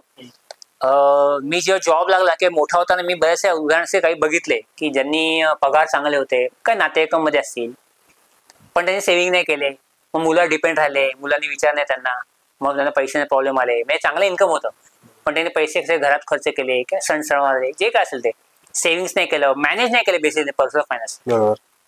तर त्यांचे मी बरेच लोकांचे असे उदाहरण बघितले की माझ्या रिलेटिव्हच्या आसपास ओळखी म्हणून की त्यांना खूप प्रॉब्लेम झाले नंतर रिटायरमेंट नंतर, कारण पैसेच नव्हते, मुलांनी विचारलं नसेल त्यांना काय जे काय करायचं. त्या इंडायरेक्टली मला ते आधीपासून होतं की आपण थोडंसं सेव्हिंग तर करायचंच. त्या काही फायनान्शियल फ्रीडम असं काही कन्सेप्ट नव्हतीच. माझं 22-23 वर्ष इन्कम सुरू आलं तेव्हा अशी कन्सेप्ट माहित पण होती फायनान्शियल फ्रीडम म्हणजे अशी काय असते. पण सेव्हिंग करायच्या डोक्यात माझं होतं की सेव्हिंग्स करावं आणि लवकर लवकर आपण सगळ्या पायावर उभं राहावं, की जेणेकरून आपल्याला एक डिपेंडन्सी राहणार नाही, की एक 10-15 दिवसाची आपल्याला अमाऊंट चांगली राहील.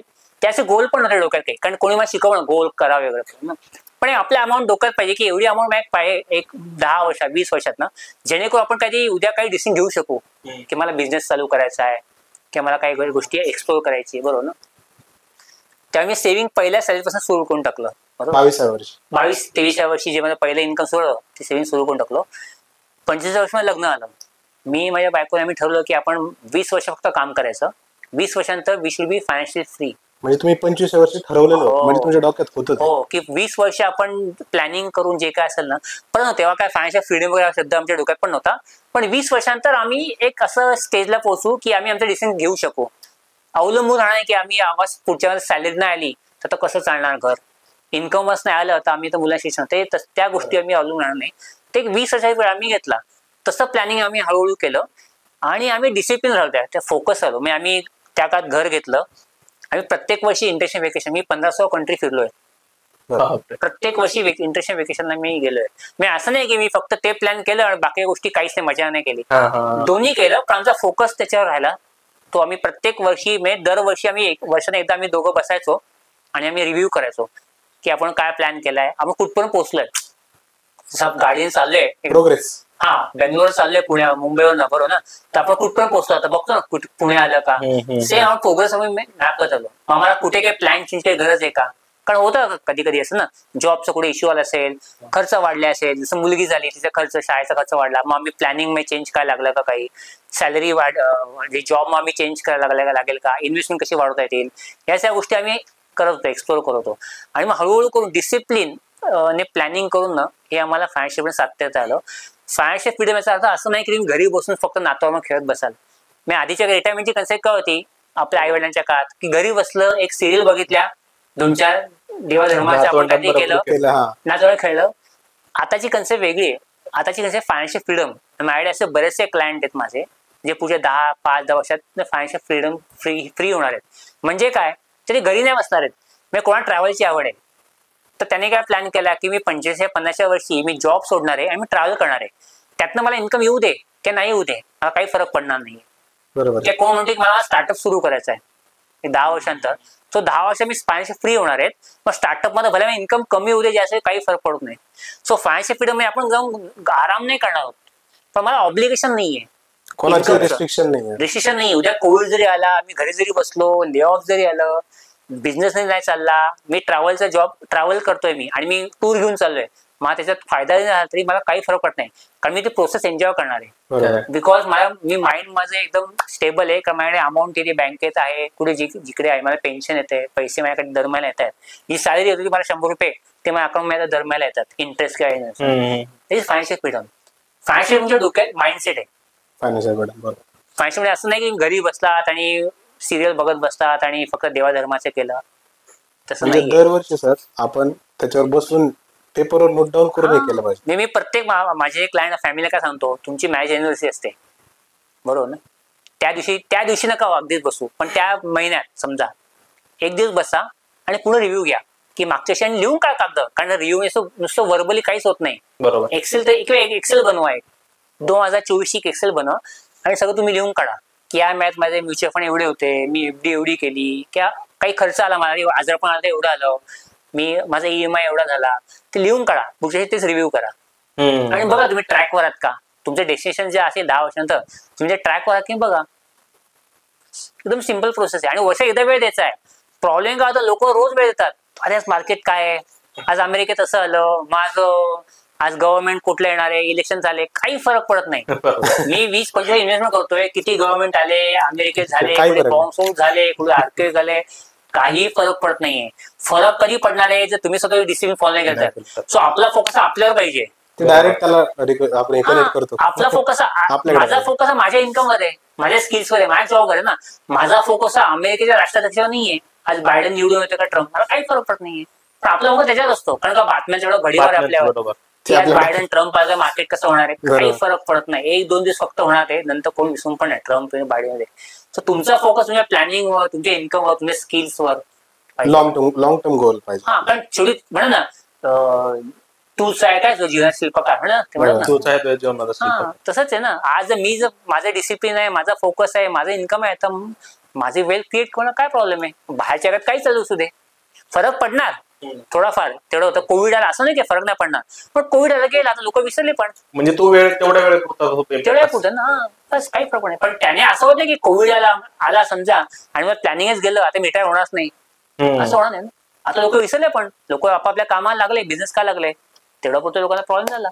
आणि मग मला एक असा खूपच सिंपल क्वेश्चन पडतो, एखाद्या फॅमिलीसाठी 1 लाख रुपयाची जी अमाऊंट आहे, 1 लाख रुपये पर मंथ, बरोबर, ह्याच्यामध्ये आजच्या ह्याच्यामध्ये मोर दॅन इनफ आहे, सफिशियंट आहे त्यांना त्यांचं बेसिक नेसेसिटी सगळ्या कव्हर करण्यासाठी. तर एका लिमिट नंतर त्या फॅमिलीला 1 लाख रुपये हा मंथली त्यांच्या इन्व्हेस्टमेंट्स मधून मिळावं, ह्याच्यासाठी ऑन अन ऍव्हरेज त्यांची किती इन्व्हेस्टमेंट असले पाहिजे, बरोबर, किती अमाऊंटची इन्व्हेस्टमेंट? कसं आहे ना की आपण जेव्हा प्लॅनिंग करतो ना, तर आपल्या महागाईचा दर लक्षात घ्यायला पाहिजे. आज जे मी माझा खर्च आहे, जनरली काय होतं ना की महागाई दर 10 ते 12% डबल होते खर्च.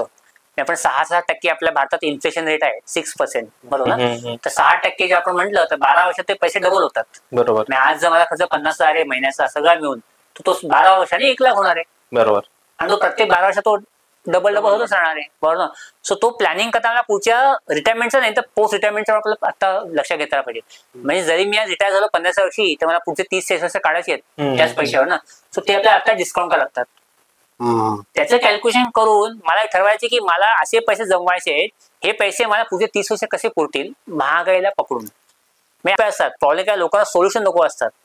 लोकांना काय व्हायचं की मी तसं व्हायला पाहिजे, मला इन्कम आत्ताच वाढायला पाहिजे. आजकाल ना मला असं वाटतं लेडीज सुद्धा खूप इन्व्हॉल्व आहेत पैसे अर्निंगच्या प्रोसेसमध्ये. बरोबर. पण ना इन्व्हेस्टमेंटच्या बाबतीत ते खूप मागे आहेत. मे बी त्यांचे डिसिजन दुसरे घेतात किंवा काही प्रॉब्लेम्स असतील. बरोबर. तर त्या काय रोल प्ले करू शकतात इथून पुढे, काय पोटेन्शियल आहे त्यांच्यामध्ये? खरं ना, आपण जे फायनान्शियल प्लॅन म्हणतो ना, ते पूर्ण फॅमिलीच असावं. म्हणजे जसं आपण सुरुवात करताना बोललो की तुमच्या मुलीला, आणि मी नेहमी सांगतो की तुम्ही फॅमिली इन्व्हॉल्व करा, त्यांना माहिती पाहिजे, बरोबर ना. बरेचदा काय होतं, मी बघितलं की लेडीजवर फक्त चेक साईन करण्यापुरता फॉर्म साईन असतो. म्हणजे ती किचन मध्ये असते, ते नवरा बोलवतो अगं ये जरा इन्व्हेस्टमेंट फॉर्म साईन कर, ते साईन करतात, जी कोणती लेडी असते ती, आणि निघून जाते. कशासाठी करते, काय करते, बरं ती कमवणारी पण असते ना, तेव्हा पण असं झालंय नाही आमचे हे सांगतील, आमचे तुम्हाला फोन करतील, तुम्ही बघून घ्या, मग काय पाहिजे आपण करू नंतर. सो डिसिजन मेकिंग मध्ये इन्व्हॉल्वमेंट असते, कमवते असून सुद्धा. जे कमवते गोष्ट अजून वेगळी आहे, हाऊस ची गोष्ट अजून वेगळी आहे, त्यांची गोष्ट वेगळी आहे, ते सोडून द्या. म्हणजे कमवतात ना, त्याचा डिसिजन मेकिंग इन्व्हॉल्व आहे. तर माझं म्हणणं काय आहे ना की तुम्ही घरच्या प्रत्येक व्यक्तीला तुम्ही इन्व्हॉल्व्ह करा डिसिजन मेकिंग मध्ये. प्रत्येक रोल वेगळा आहे. आणि माझ्या मध्ये जे हाऊस वाईफ किंवा स्त्री आहे ना ती जास्त फायनान्स मॅनेज करू शकते, कारण तिला या गोष्टी हसल जे आपण म्हणतो ना, सकाळपासून मुलांचे डबे बनवा, हे बनवा, जेवण बनवा, आवरावरी करा, सगळं माहित असते या गोष्टी. मल्टीटास्किंग असते, तर तिला या गोष्टी बऱ्याचशा गोष्टी मॅच करत असतात. नवऱ्याचा कसं फोकस फक्त कामावर असतो, ऑफिसमध्ये गेला, काम केलं, आलं घरी. त्यामुळे एक स्त्री असते ना ती फायनान्स जास्त चांगला मॅनेज करते, फक्त आपण त्याला काही नॉलेज तिला देत नाही. आणि आजकाल नॉलेज खूप इझी झालंय. तुम्ही पॉडकास्ट बघा, बुक्स खूप, रिच डॅड पुअर डॅड ते एक बुक वाचली भास आहे, त्यातनं जर तुम्हाला कन्फ्युजन कळलं काय करायला पाहिजे ते पण खूप आहे. आणि नवऱ्याने पुढे घेऊन तिला इन्व्हॉल्व्ह करता आला पाहिजे डिसिजन मेकिंग मध्ये. नुसतं फॉर्म साईन करण्यापुरतं तिचा रोल नसावा. ती कमवत असेल नसू दे असं म्हणे, कमवणे फक्त इन्व्हॉल्व्ह करा. जी कमवते असेल ना, मी तर तिने तिला 100% याचा इन्व्हॉल्व्ह करावा, कारण तिच्या वेळ फ्री असतो. ती दुपारच्या घरी असेल ना, ती या गोष्टी एक्सप्लोर करेल. म्युच्युअल फंड म्हणजे काय, स्टॉक्स म्हणजे काय, मग कुठल्या बँकेत एफडी करावी, ऑनलाईन जाऊन चेक करेल काय करेल ना, कारण वेळ आहे. वेळेस नवरा कामात बिझी असेल तर तो काय करणार पण या गोष्टी, तो पटावडा रे इथे वाले इन्कम इन्व्हेस्ट करून टाकले असं नको ना. सो तिच्या जिच्या वेळ आहे ना हाऊस वाईफ, तिला तुम्ही इन्व्हॉल्व्ह करा, तिला तुम्ही थोडं ज्ञान द्या, बेसिक नॉलेज द्या. माझ्याकडे असं मी बघितले कॉमर्स बॅकग्राऊंडचे आहेत हाऊस वाईफ, पण डिसिजन मेकिंग इन्व्हॉल्व्ह नाही. आणि नवरा इंजिनियर आहे, तो सगळं फायनान्स बघतो. म्हणजे किती कॉन्ट्रॅक्टरी सिच्युएशन. खरं तर कॉमर्स बॅकग्राऊंडची असेल तिने पुढाकार, पण आपल्याला सामाजिक स्थिती अशी आधीपासून केली आहे की एक मुलगा एक मुलगी आहे, तर वडील पण मुला सगळं सांगतात. मुलीला एवढं सांगतात की नाही तू शिक बी, कारण तू लग्नच करायचंय ना. मुला सगळं घरात सांगतात, आपली जावा जमीन कुठे, आपलं असं आहे, आपलं तसं आहे. मुला सगळ्या गोष्टी सांगितल्या, आपल्याला हे करावं लागेल, हा आपल्या हे करावं लागेल, आपलं तसं करावं लागेल, माझं लोन एवढं आहे. मुलं सांगत नाही, कारण मुलगी दुसरं जाणार आहे. आपलीच चूक आहे. आपलीच चूक आहे. तर आपली सामाजिक परिस्थिती आधी नसते ना, तर आपण आपल्या मुलींना, आपल्या जे ना स्त्रियांना हळूहळू आपण सुरुवात करावी, कारण एखादी पिढी बद्दल पुढची पिढी सक्षम होऊ शकेल ना. जसं आज म्हणजे मुलीला माहिती आहे बऱ्यापैकी, मी हळूहळू असं नाही की मुलगी आहे ती काय दुसऱ्याच्या घरी जाणार, ती बघायला विचार करायचं असं नाही कधी विचार. ती दुसऱ्याकडे जाऊ दे नाही जाऊ दे ती वेगळी गोष्ट आहे, पण ती स्वतः सक्षम व्हायला पाहिजे. फायनान्शियली डिसिजन मेकिंग मध्ये इन्व्हॉल्व्ह व्हायला पाहिजे. म्हणजे फक्त जॉब लावून मुलींना सक्षम करायचं, आजची जी मेंटॅलिटी की मुलगी माझी, मी तिला जॉब लावून दिला मग तिचं लग्न करणार. बरोबर. त्याच्यासोबत तुम्ही जसं म्हणताय की फायनान्शियल डिसिजन्स मध्ये इन्व्हॉल्व्ह करून तुम्ही तिला फायनान्शियली नॉलेज देऊन सुद्धा सक्षम केलं पाहिजे, तर त्या जॉब मधून ते जास्तीत जास्त फ्रुटफुल आउटकम. बरोबर बरोबर. मी आपण ती स्टेप्स आता आपण हळूहळू पार केली की आता मुली शिकायला लागल्यात, नोकरी करायला लागल्यात, बरोबर ना. पण नोकरी करून त्या डिसिजन मेकिंग मध्ये इन्व्हॉल्व्ह करता यायला पाहिजे की आज माझं इन्कम महिन्यात त्यांचं येत आहे आणि आमचे हे सांगते कुठे घर घ्यायचंय, आमचे सांगते कुठे इन्व्हेस्ट करायची आहे, तर तसं नको व्हायला. दोघांनी मी डिसाईड करायचं, असं पण तिने पण फक्त घ्यायचं. मी म्हणतो सगळ्यांचं इन्व्हॉल्व पाहिजे. पर्सनल फायनान्स आहे, त्या फायनान्शियल प्लॅनिंग पूर्ण प्लॅनिंग कंपनीचं असतं. मग ते डिसिजन मेकिंग मग दोघांनी मिळून घ्यायला पाहिजे. दोघांचे मत विचार केले, दोघांचं मत इकडे येऊ शकतात. आज मी म्हणजे वाईफ, तिला वाटलं असं कर तसं करूया, ठीक आहे मग आपण असं करू, माझं इन्कम मधलं मी इन्व्हेस्ट करेन, तू इन्व्हेस्ट कर, आपण डिस्कस करू. तुझा पोर्शन तू, तिला तुम्ही एकदा एक्सप्लोर तर करू द्या. तिच्या इन्कम मध्ये इन्व्हेस्ट आहे ना, त्यानंतर तू इन्व्हेस्ट कर, माझ्यातलं मी इन्व्हेस्ट करतो, आपण दोघं डिस्कस करू की तू कुठे केले काय केले. तिला एक तो फायनान्शियल फ्रीडम तिला पण द्या ना, घरूनच द्या आधी. तो डिसिजन मेकिंग फ्रीडम तिला द्या. फायनान्शियल फ्रीडम म्हणजे काय, माइंडसेट फ्री होलं पाहिजे ना. तिथल्या गोष्टी तिला शिकवा आणि तिला एक अनुभव द्या की हे असं कर, डिसिजन मेकिंग प्रोसेसला इन्व्हॉल्व करा की तुला हे करता यायला पाहिजे, तू हे करू शकतेस. आणि त्यांना इंटरेस्ट दिला की त्यांना पण घ्यायचं नाही. पण आपल्याकडे बोललो ना की इंटरेस्ट आधीपासून नाहीये, तर बायका किचनमध्ये निघून जातात. नाही, मी बरेचदा एखाद्या फॅमिलीला भेटायला गेलो तर माझी इंटरेस्ट स्त्रीची फक्त चहा घेण्यापुरती असते, ती फक्त चहा देते आणि बोला फॉर्मल साईन कर. जेव्हा की तुम्ही त्यांचे सगळे फायनान्सेस मॅनेज करता, त्यांच्या फ्युचरवर इम्पॅक्ट आहे. बरोबर आहे. आणि असं म्हणजे मला बरेचदा सांगायचं कधी असं काय मजा असे वाटते की त्या बाईपेक्षा मला जसं त्यांच्या पर्सनल फायनान्स माहिती असतं. नवऱ्याचा पगार किती, कुठे इन्व्हेस्टमेंट आहे, काय कुठे गुंतवले, कोण नॉमिनी आहे, सगळं मला माहित असतं. बरोबर. खरं त्यांना माहिती पाहिजे ना त्यांचं. हा, तर त्यामुळे म्हणून मी तर हा रूलच केला की मी ज्यांना क्लायंटला भेटतो ना त्यांना तुम्ही इन्व्हॉल्व करा. 100% 80-90% तर लोक रेडी होतात, 5% त्यांचे काही कारण असेल की नसतील इन्व्हॉल्व. पण मी हा रूलच केला की मुलांना पण इन्व्हॉल्व करा, तुमच्या घरच्या स्त्रीला पण इन्व्हॉल्व करा. तुम्ही जे सगळे घरी असतील तेव्हा मला बोलवा, किंवा तुम्ही ऑनलाईन जर आपण कधी हल्ली तर ऑनलाईन झालंय की ऑनलाईन जर आपण कॉल करतो ना, तुम्ही त्यांना पण इन्व्हॉल्व करा तुमच्या कॉलमध्ये. त्यांना ऐकू त्याच्या कानावर पडले, मी तर म्हणतो बरोबर इंटरेस्ट नसेल कानावर पडेल, इंटरेस्ट हळू ते लोक सर्च करतील की काय करावं, कुठे इन्व्हेस्टमेंट, कुठल्या फंड असतात, साईटवर जाऊन बघतील, एखादा पॉडकास्ट बघतील ना, ते इंटरेस्ट जसं मग आपण लहान मुलाच्या बद्दल कसं बोलू, इंटरेस्ट क्रिएट करून द्या, तसं स्त्रियांच्या बाबतीत आहे. त्यांना इंटरेस्ट त्यांना क्रिएट करून देईल ना, तर त्यांना डिसिजन मेकिंग मध्ये इम्पॅक्ट बेटर मॅच करू शकतात ते. मला असं वाटतं की हे आपली सुद्धा कुठेतरी एक रिस्पॉन्सिबिलिटी आहे की आपण इन्सिस्ट केलं पाहिजे, बरोबर. नॉट ओनली फक्त सजेस्ट केलं पाहिजे. घरातल्या स्त्रियांना इन्सिस्ट केलं पाहिजे की तुम्ही या, हो इन्व्हॉल्वमेंट ठेवा याच्यामध्ये, बरोबर कारण हे तुमच्या सुद्धा फ्युचरशी रिलेटेड. बरोबर. जसं माझ्या फ्युचरशी रिलेटेड आहे तसं आपले कलेक्टिव्ह फ्युचरशी रिलेटेड. बरोबर. माझ्या मते मग हा एक चांगला मेसेज आपण देऊ शकतो हो. तुमच्या माध्यमातून की घरातल्या स्त्रियांना फायनान्शियल डिसिजन्स, फायनान्शियल प्लॅनिंग घेण्यामध्ये बरोबर. आज तुम्ही इन्व्हॉल्व करा. कारण प्रॉब्लेम सांगतो काय होत आहे, मी अशी एक केस बघितली आहे की तो नवरा आहे, काही कारणाची डेथ झाली हा तर आणि तिला लेडीज माहितीच नव्हतं माहितीच नाही. काय बरोबर. करावं. काय ती करायचं? एकदम गोंधळ गेली, कुठली पॉलिसी आहे, कुठले फंड आहे, कुठल्या बँकेत अकाउंट आहे, कुठे ती जॉईंट होल्डर आहे, काहीच नाही माहिती. बरं कुठले काय रेकॉर्ड पण नाही आहेत, बरोबर ना हो. कुठे एक्सेल मेंटेन केली, ना कुठे फाईल बनवली आहे, फाईल मधलं माहित पण नसते, कुठे शोधाशोध करा. मग तिला एवढा त्रास झाला, या बँकेत जाऊन चौकशी करा, अजून चौकशी करा, मग हा एजंट होता त्याला विचारा. मग त्याने काय होतं की तेच तिची आधी इन्व्हॉल्व असते ना, ऍटलीस्ट माहितीच असती. फायनान्शियली नक्कीच. म्हणतो ना आपण, तो फ्रीडम तिला आधीपासून द्यायला पाहिजे या गोष्टीला. आता आमच्या सर म्हणजे मी माझा अनुभव शेअर करतो. तुम्ही म्हटल्यावर मला हे काही दिवसापूर्वी रिअलायझेशन झालं बरोबर की लेडीजचं किती इम्पॉर्टंट आहे. म्हणून आमच्या म्हणजे माझी बहीण असो, वाईफ असो, आई असो, त्यांना आम्ही शेअर मार्केटचं जे आपल्या घराकडे गावाकडे थोडंसं बरोबर हे राहते ना, त्याच्यामध्ये थोडं आम्ही फक्त 1-2 शेअर टाकून दिले की बाबा तुम्ही बरोबर. ऍटलीस्ट बघा टाटाचा एक हो. शेअर, याचा शेअर. म्हणजे हा पॉईंट रिलेट झाला ऍक्च्युली तुम्हाला सांगितल्यामुळे जनतेला पण रिलेट होईना. बरोबर आहे. आणि त्यांना बेसिक माहिती द्या ना, बाबा तुम्ही इन्व्हेस्टमेंट कुठे करा, हे डॉक्युमेंट माझे बरोबर. मी तो रेडी फाईल, मी तो सगळ्यांना एक रेडी फाईल ठेवा.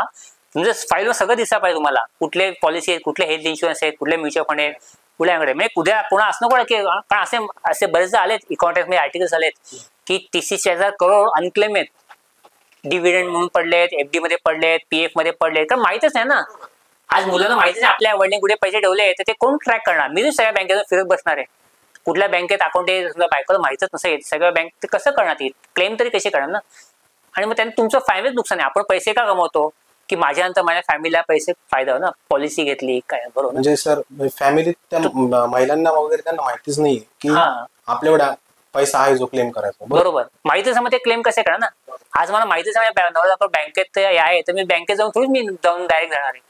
ऍज अ नॉमिनी तो इश्यू Nominee, झाला. हा. आणि मी तर रिसेंटली असं ऐकलंय की आरबीआयने रिसेंटली कितीतरी करोड रुपीज अनक्लेम्ड होते, हो त्याला काहीतरी एक टर्म यूज केली त्यांनी की ते आता जमा झाले आरबीआय कडे. आता 15 वर्ष त्या पैशाला कोणीच क्लेम केलं नाही ना बरोबर. अकाउंट मधल्या, तर ते आरबीआय त्यांच्या एका स्पेशल फंड मध्ये त्याला बरोबर. डायरेक्ट करतात. तसं इन्व्हेस्टर प्रोटेक्शन फंड वगैरे असतात ते बेसिक ते फंड काय असतात की सोशल चॅरिटी वापरून हा, हा. जातात. इन्व्हेस्टर ते सेबीच आहे हा. की म्युच्युअल फंड स्टॉक्स मध्ये क्लेमच नाही केले की इन्व्हेस्टर प्रोटेक्शन फंड आहे, हा. ते ऑलरेडी ट्रान्सफर होतात. सो म्हणजे शेवटी ज्याच्यासाठी कमवणं नुकसान झालं त्याचं. आज मी कमवते मुलांसाठी कमवते, माझ्यानंतर माझ्या मुलं मिळणार आहे, घर आहे, गाडी आहे, जे काय ना, त्यांना माहितच नाही कुठे काय आहे. त्यांचं नुकसान फक्त झालं. माहित नसल्यामुळे एवढ्या दिवसांचा हा, पैसा नुकसान झालं. अज्ञान नाही त्याच्यात. म्हणजे दरवर्षी इन्व्हेस्ट तर होतं, महिन्याला इन्व्हेस्ट होत आहेत, पण ते पण काही कारणामुळे ते अनक्लेम राहिले. जसे हे म्हणले की एखाद्या वाईफ मोठा issue आहे. लेडीच्या हस्बंडची मोठा डेथ issue आहे. झाली, तिला माहितीच नाही यांनी इन्व्हेस्टमेंट कुठे केलेले होते. पीएफ मध्ये पैसे, पीएफ अकाउंट माहितच नाहीये, तर मी कसं क्लेम करणार पीएफ चे बरोबर. पैसे, माहितच नाही ना. महिलांचं सुद्धा इन्व्हॉल्वमेंट तेवढं महत्वाचं. हा. घरातल्या बऱ्याचशा सगळ्याच हा. माणसं आपण Valid point. रिटायरमेंट विषयी तुम्ही आता अर्ली रिटायरमेंट विषयी आपण बरोबर. बोललो, फायनान्शियल फ्रीडम विषयी बोललो, पण एक ट्रेंड असं आहे आपल्याकडे की 30-40 वर्ष नोकरी करायची, रिटायर व्हायचं आणि रिटायरमेंटचा जो कॉर्पस येतो ना बरोबर. त्याच्यातून उरलेली लाईफ स्पेंड करायची. हम्म. खूप सारे सिच्युएशन आहेत. आता माझ्या घरामध्ये माझे वडील रिटायर झाले, बरोबर. काही दिवसात याचे वडील रिटायर होतील. तो जो आलेला एकदा बल्क मध्ये आलेला पैसा आहे, हो त्याला कसं इन्व्हेस्ट केलं पाहिजे, कसं मॅनेज केलं पाहिजे, जेणेकरून त्यांची हेल्थ रिलेटेड ज्या सिच्युएशन आहेत त्या बरोबर. मॅनेज होऊन, त्यांच्या करंट एक्सपेन्सेस मॅनेज होऊन बरोबर. तो ग्रो झाला. कसं करू शकतात त्याला? तो मॅच करणं खरं खूप डिफिकल्ट आहे. बरेचदा काय होतं ना, परत मी अनुभव सांगतो की लोकांना ना जास्त पैसा पण मॅच करायला डिफिकल्ट असतो. हा, हा. म्हणजे तुला गळलंय ना, हा. बाबा माझे हे 1 खरंच कोटी आहे. आता हा, आता कसं काय करू करू? काय करू, नुकसान झालं तर काय करणार, बुडले तर काय होणार, कोणामध्ये कळलं तर काय होणार, इनसिक्युरिटी इन्सिक्युअर ना, कोणा कळलं तर काय होणार. म्हणजे माझे क्लायंट आहे ते कोणा डिस्कस करा या गोष्टी. बँकेत गेलो मी आणि बँकेत मी रिपोर्ट समजा 50 एफडी आहे, बाबा त्यांना कळलं तर, कोणा कळलं तर, माझ्या भावाला कळलं तर इनसिक्युरिटी फील होते. बरोबर. म्हणजे चांगली गोष्ट तुमच्या पैसा आहे, बरोबर. पण पैसा जास्त असल्यामुळे कधी प्रॉब्लेम होऊन जातो लोकांना. बरोबर. कारण काय परत अज्ञानाचं म्हणजे अज्ञान कसं मॅच करायचं हेच माहित नाही, शिकवलंच नाही. बरोबर. परत तोच पाडा की तुम्ही प्लॅनिंग करा, तुम्हाला पैसे कशी गरज आहे. म्हणजे एक आज माझं समजा कोणी 50 या 60 वर्षी रिटायर झाला, आपण पकडून चालू, तर त्याचा मेजर खर्च काय येऊ शकतो त्याचा, आजारपण Health. मेजर खर्च हेल्थ खर्च आहे ना. बाकी तर घर खर्च चालू राहणार आहे महिन्याचा 40-50,000 तो काय राहील तो. मेजर खर्च त्याचा, कारण शिक्षणावर सगळं झालं त्याचं. बरोबर. मुलांना शिक्षण झाले, मुलं सगळे त्याच्या कामाला लागले, बरोबर ना. मेजर खर्च आजारपण आहे. तुमच्याकडे हेल्थ इन्शुरन्स पॉलिसी पाहिजे एक तर पहिले, बरोबर. एक 5-10 लाखाची पॉलिसी काढली, एक 10 लाख 15 लाख तुम्ही साईडला ठेवून द्या बँकेत इमर्जन्सी फंड. बाकी पोस्ट ऑफिस मध्ये ठेवा, काही म्युच्युअल फंडात ठेवा. ते पण तुम्ही ठरवा की तुम्हाला किती रिस्क घ्यायची आहे. मला रिस्क घ्यायचीच नाहीये तर मी पोस्ट ऑफिस मध्ये ठेवतो पैसे. मला 50 लाख मिळाले तर मी 10-20 लाख रिस्क घेतो, मला चालतील, ती ग्रोथ ठेवू दे. माझे असे बरेचसे क्लायंट आहेत, त्यांनी पैसे गुंतवले म्युच्युअल फंडात. ते म्हणतात हे पैसे आम्हाला नकोच आहेत, हे आमचे नातेवाईक आहेत.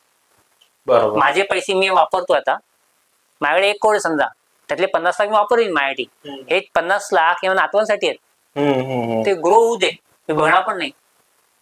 त्यांची क्लॅरिटी आणि ते they are okay to weight.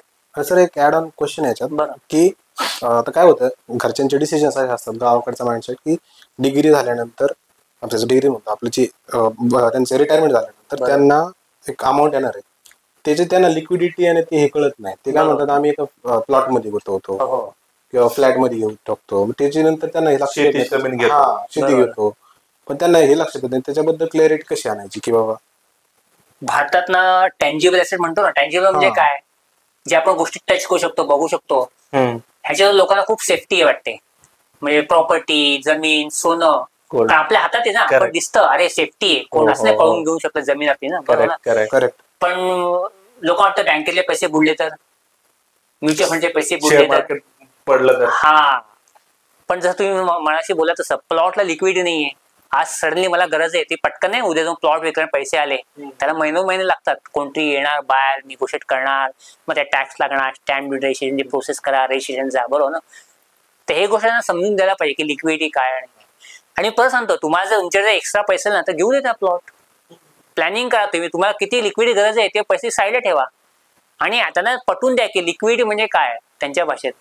आज जर माझ्याकडून रिटायरमेंट झाला तर मी त्याला पटवून दिलं लागतं मला त्याला की लिक्विडिटी म्हणजे काय. कारण कोणाला असं म्हणून पुढची आत्ता कोण विचार करताय कशा पैसे लागतील मला, चल प्लॉट घेऊ, पैसे वाढेल, इथे हायवे होणार, इथे अमुक होणार आहे, तमुक होणार आहे, रेट वाढेल ना, घेऊ दे, प्लॅनिंग करू दे, प्लॅनिंग करा तुम्ही. आणि तुम्ही ठरवा की लिक्विडिटीची गरज किती आहे.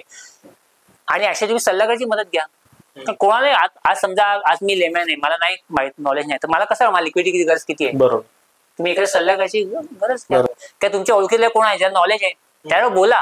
आपल्याला प्रॉब्लेम पैसे लोक बोला घाबरतात, पैशाबद्दल बोललं नसले तरी घाबरतात, आणि असे अजून घाबरतात, असं म्हणणं की असं अजून घाबरतात. कारण लोकांना भीती वाटते ना, बापरे माझ्याकडे पैसे मिळाले, कारण आपल्याला काय पैसा कमवायला, आपले एवढा पैसा कसा आला, असा प्रश्न पडायला शकतो पुढच्याला. लोकांना हे पण वाटतं की मी त्याला कळालं माहित नसतात. नाही खरं, पण मी तर तुमच्या एक फॅमिली फ्रेंड ठेवा आणि त्याशी डिस्कस करा या गोष्टी ज्या तुम्ही ट्रस्ट करतात. मी तुम्हाला रिलेशन मला काढू पैसा, एक फॅमिली फ्रेंड ठेवा. हे तुमचं सर मी नोटीस करा, म्हणजे आम्ही स्वतः की असलं तरी माणसं सांगायची भीती वाटते, नसलं तरी पण वाटते. मिडल मधला तो थोडासा हे करतो, बरोबर एक्झॅजरेट सांगतो जास्त. आता जनरली तुम्ही आता खूप सारा मोठा एक क्लायंट बेस हे करताय, हँडल करताय.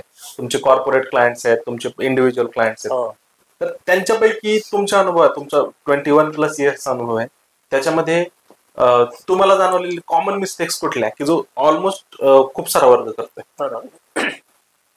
इंडिव्हिज्युअल लेवलला बघा ना, कॉमन मिस्टेक म्हणजे एकतर प्लॅनिंग करत नाही, एकदम बेसिक मिस्टेक आहे.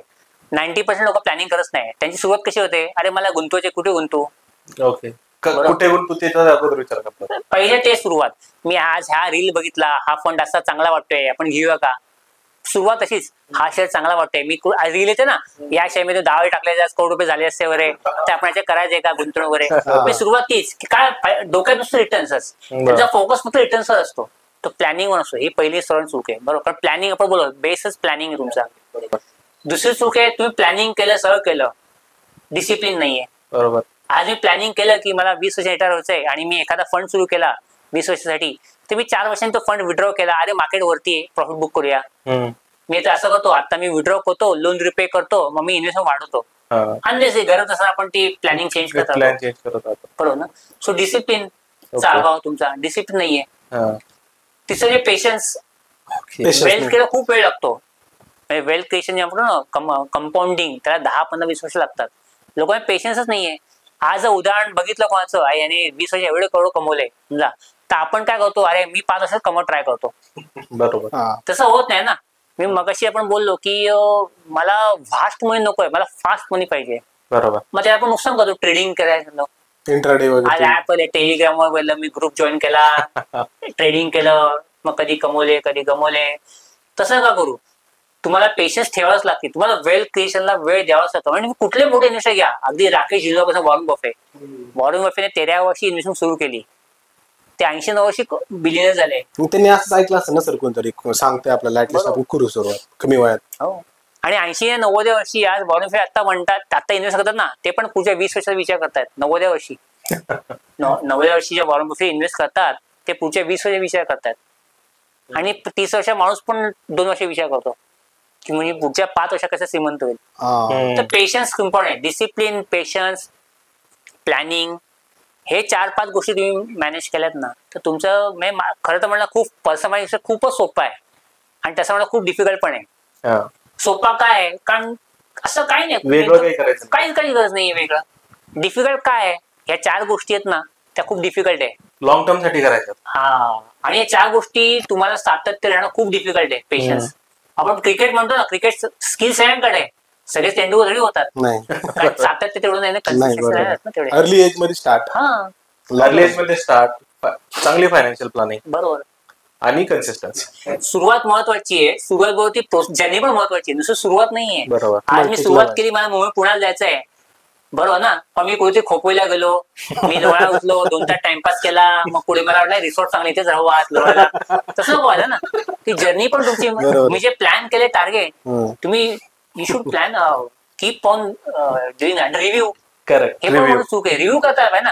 आज जे प्लॅनिंग केलंय ते आजच्या कंडिशनवर आहे. मी 10 वर्ष माझी कंडिशन वेगळी असेल, माझा जॉब कुठला वेगळा असेल, माझी फॅमिली वाढली असेल, माझा मुलगा मुलगी झाली असेल, इन्कम किती वाढलं असेल, जे काय असेल, मी बिझनेस असेल ना. बरोबर. तुम्ही नाही सांगू शकत 10 वर्षांची इन्कम किती असेल ना. आता आपण खूप वेळ फायनान्स रिलेटेड डिस्कशन्स केले. त्याच्यामध्ये तुम्ही बऱ्याच वेळा सांगितले की तुमचे जे कोणी ओळखीचे असतील, तुमच्या सर्कल्स मध्ये असतील, त्यांच्याशी तुम्ही फायनान्शियल ऍडवाइस घ्या. पण as a financial adviser, as a money management expert, तुमचा काय रोल आहे एखाद्याच्या मनी मॅनेजमेंट मध्ये, पर्सनल फायनान्स मॅनेजमेंट करण्यामध्ये? मी जनरल सांगतो सल्लागाराचा रोल काय असतो. ओके. सल्लागाराचा रोल खूप महत्वाचा असतो, कारण आपण मगाशी बघितलं ना, कुठल्या चुका करतो सर, त्या चुका टाळण्यासाठी तुमच्या सल्लागाराची खूप महत्वाची असते गरज. कारण पेशन्स, डिसिप्लिन, माणसाला कंट्रोल नसतो. मग यावेळी तुम्ही सल्लागार तुम्हाला रिस्ट्रिक्ट करतोय, नाही तुम्ही या गोष्टी करू नका, असं करायला पाहिजे, की आपण त्याची कन्सिडर करू शकतो. प्रथम तुम्हाला सल्लागार आणि विक्रेत्यातला फरक कळतायला पाहिजे. ओके. म्हणजे काय, तुम्ही एखाद्या बँकेत गेलात, तुम्हाला काउंटर सांगतो सर हे आमचा प्लॅन आहे, हा असं इन्व्हेस्ट करा, तो विक्रेता आहे, कारण त्याला गरज आहे, सॅलरी मिळाला, त्याला टार्गेट आहे, बरोबर ना. तो तुमची गरज बघत नाही, तो त्याची गरज बघतोय. म्हणून सल्लागार कधी पण नेव्हर डिस्कस अबाउट प्रॉडक्ट. सल्लागार कधी तुमचं डायरेक्ट फंड बद्दल पॉलिसी डिस्कस कधीच करणार नाही. तो आधी बोलणार तुमचं ऑब्जेक्टिव्ह काय, तुमचे गोल्स काय, तुमचं रिस्क प्रोफाइलिंग काय, बरोबर ना. डॉक्टर सारखं, डॉक्टर आपण डॉक्टर घ्या, तुम्ही डॉक्टर औषध देतो, तो आधी तुम्हाला विचारतो काय झालंय, प्रकृती कशी आहे, काय खाल्लं होतं, तुमचं काय करता, कधी झोपला, काय, बरोबर ना. हा, आता तुमचा हा डॉक्टर असतो सल्लागार, म्हणजे ऍक्झॅक्ट फॅमिली फायनान्सचे डॉक्टर. तर तो तुम्हाला फरक कळता पाहिजे, कोण सल्लागार कोण विक्रेता. तुम्ही जर तुम्हाला एकाकडून भेटला आणि काय तुम्हाला फॉर्मच घेऊन आला सर हा प्लॅनिंग करून टाका, तर त्याला उपयोग काय ना, कारण तुमचं ते अंडरस्टँडिंगच नाही काय तुमच्या दोघांमध्ये, कशासाठी गुंतवणूक हेच माहित नाहीये, तर तो फक्त विकायला आला तुम्हाला.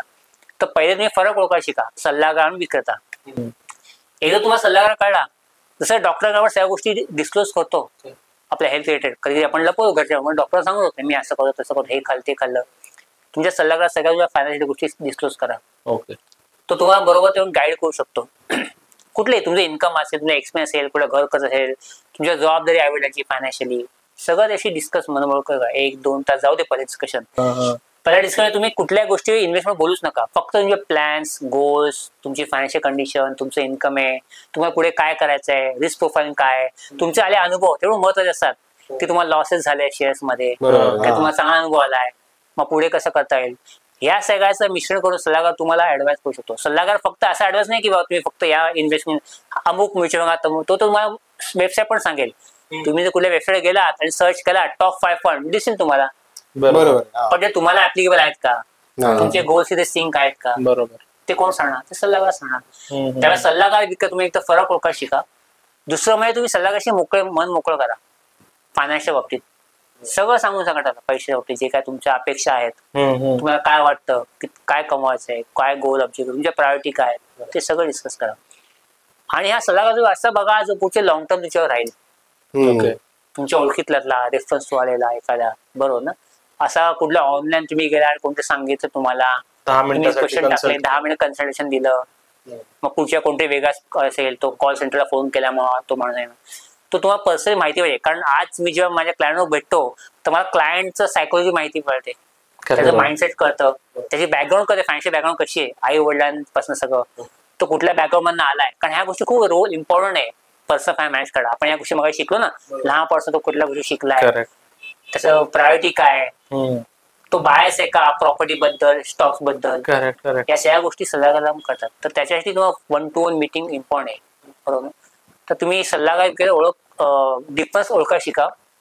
एक सल्लागार असा शोधा तर तुमच्या पुढच्या 10-20 वर्ष तुमच्यावर राहील, तुम्हाला सपोर्ट करू शकेल, प्रत्येक तुमच्या स्टेप्सवर तुम्हाला वाटत तुम्हाला हेल्प करेल. काही अडचण लागली, लोन घ्यायचं, लोन रिपे करायचंय, किती लोन घ्यायचंय, कुठे इन्व्हेस्ट करायचे, माझी सॅलरी वाढली, मी आता काय करू, मला खर्च वाढतात, कसं मॅनेज करू, expense management, cash flow management, प्रत्येक गोष्टी तुम्ही सगळं करा. दरवर्षी त्याला वर्ष एकदा भेटा, काही काळाचं भेटा, एकदा रिव्ह्यू करा की आपण मागच्या वर्षी बोललो होतो, असं असं झालं का, या गोष्टी घडतात का, मग आपल्या प्लॅन मध्ये काही चेंज करायच्यात का.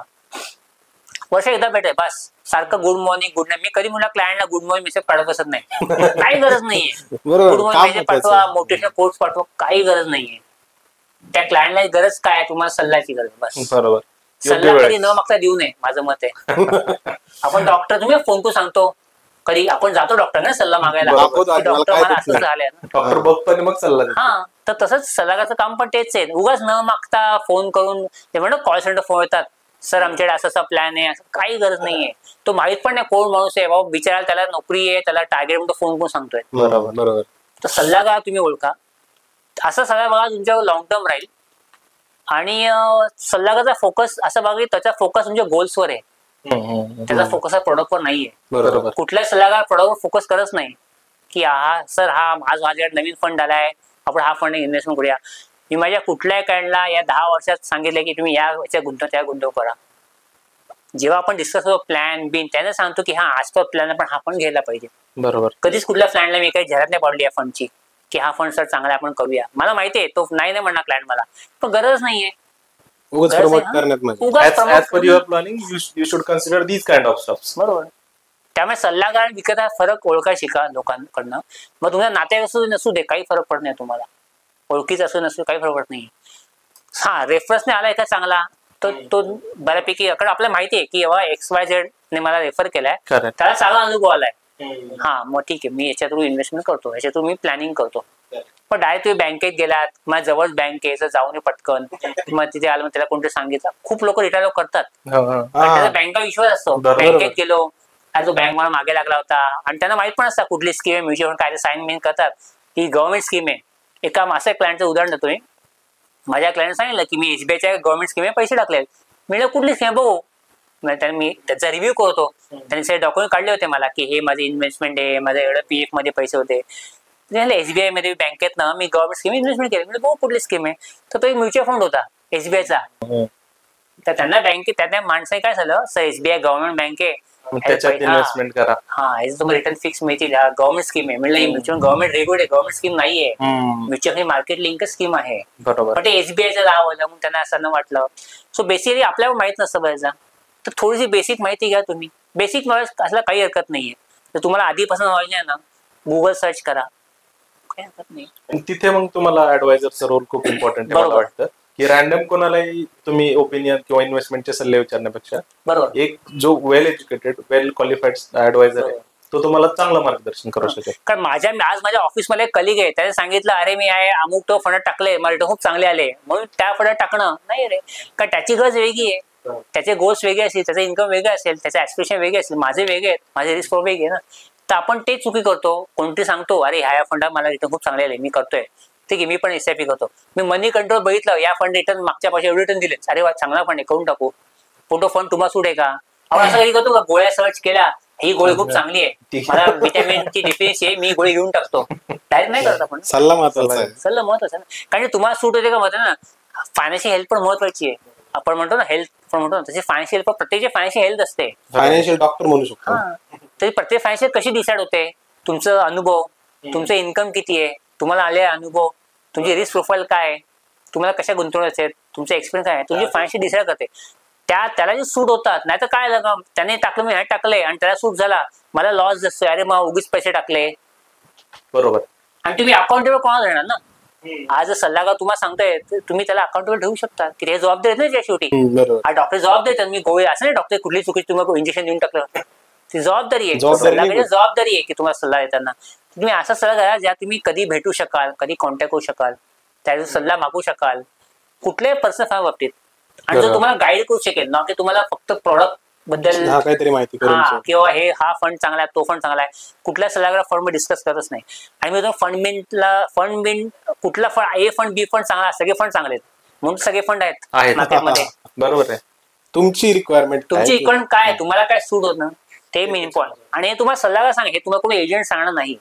एजंट आणि ऍडवायझर मला फरक कळला ना, बस तुम्हाला पाहिजे गरज नाही. Okay, thank you sir. खूप सारं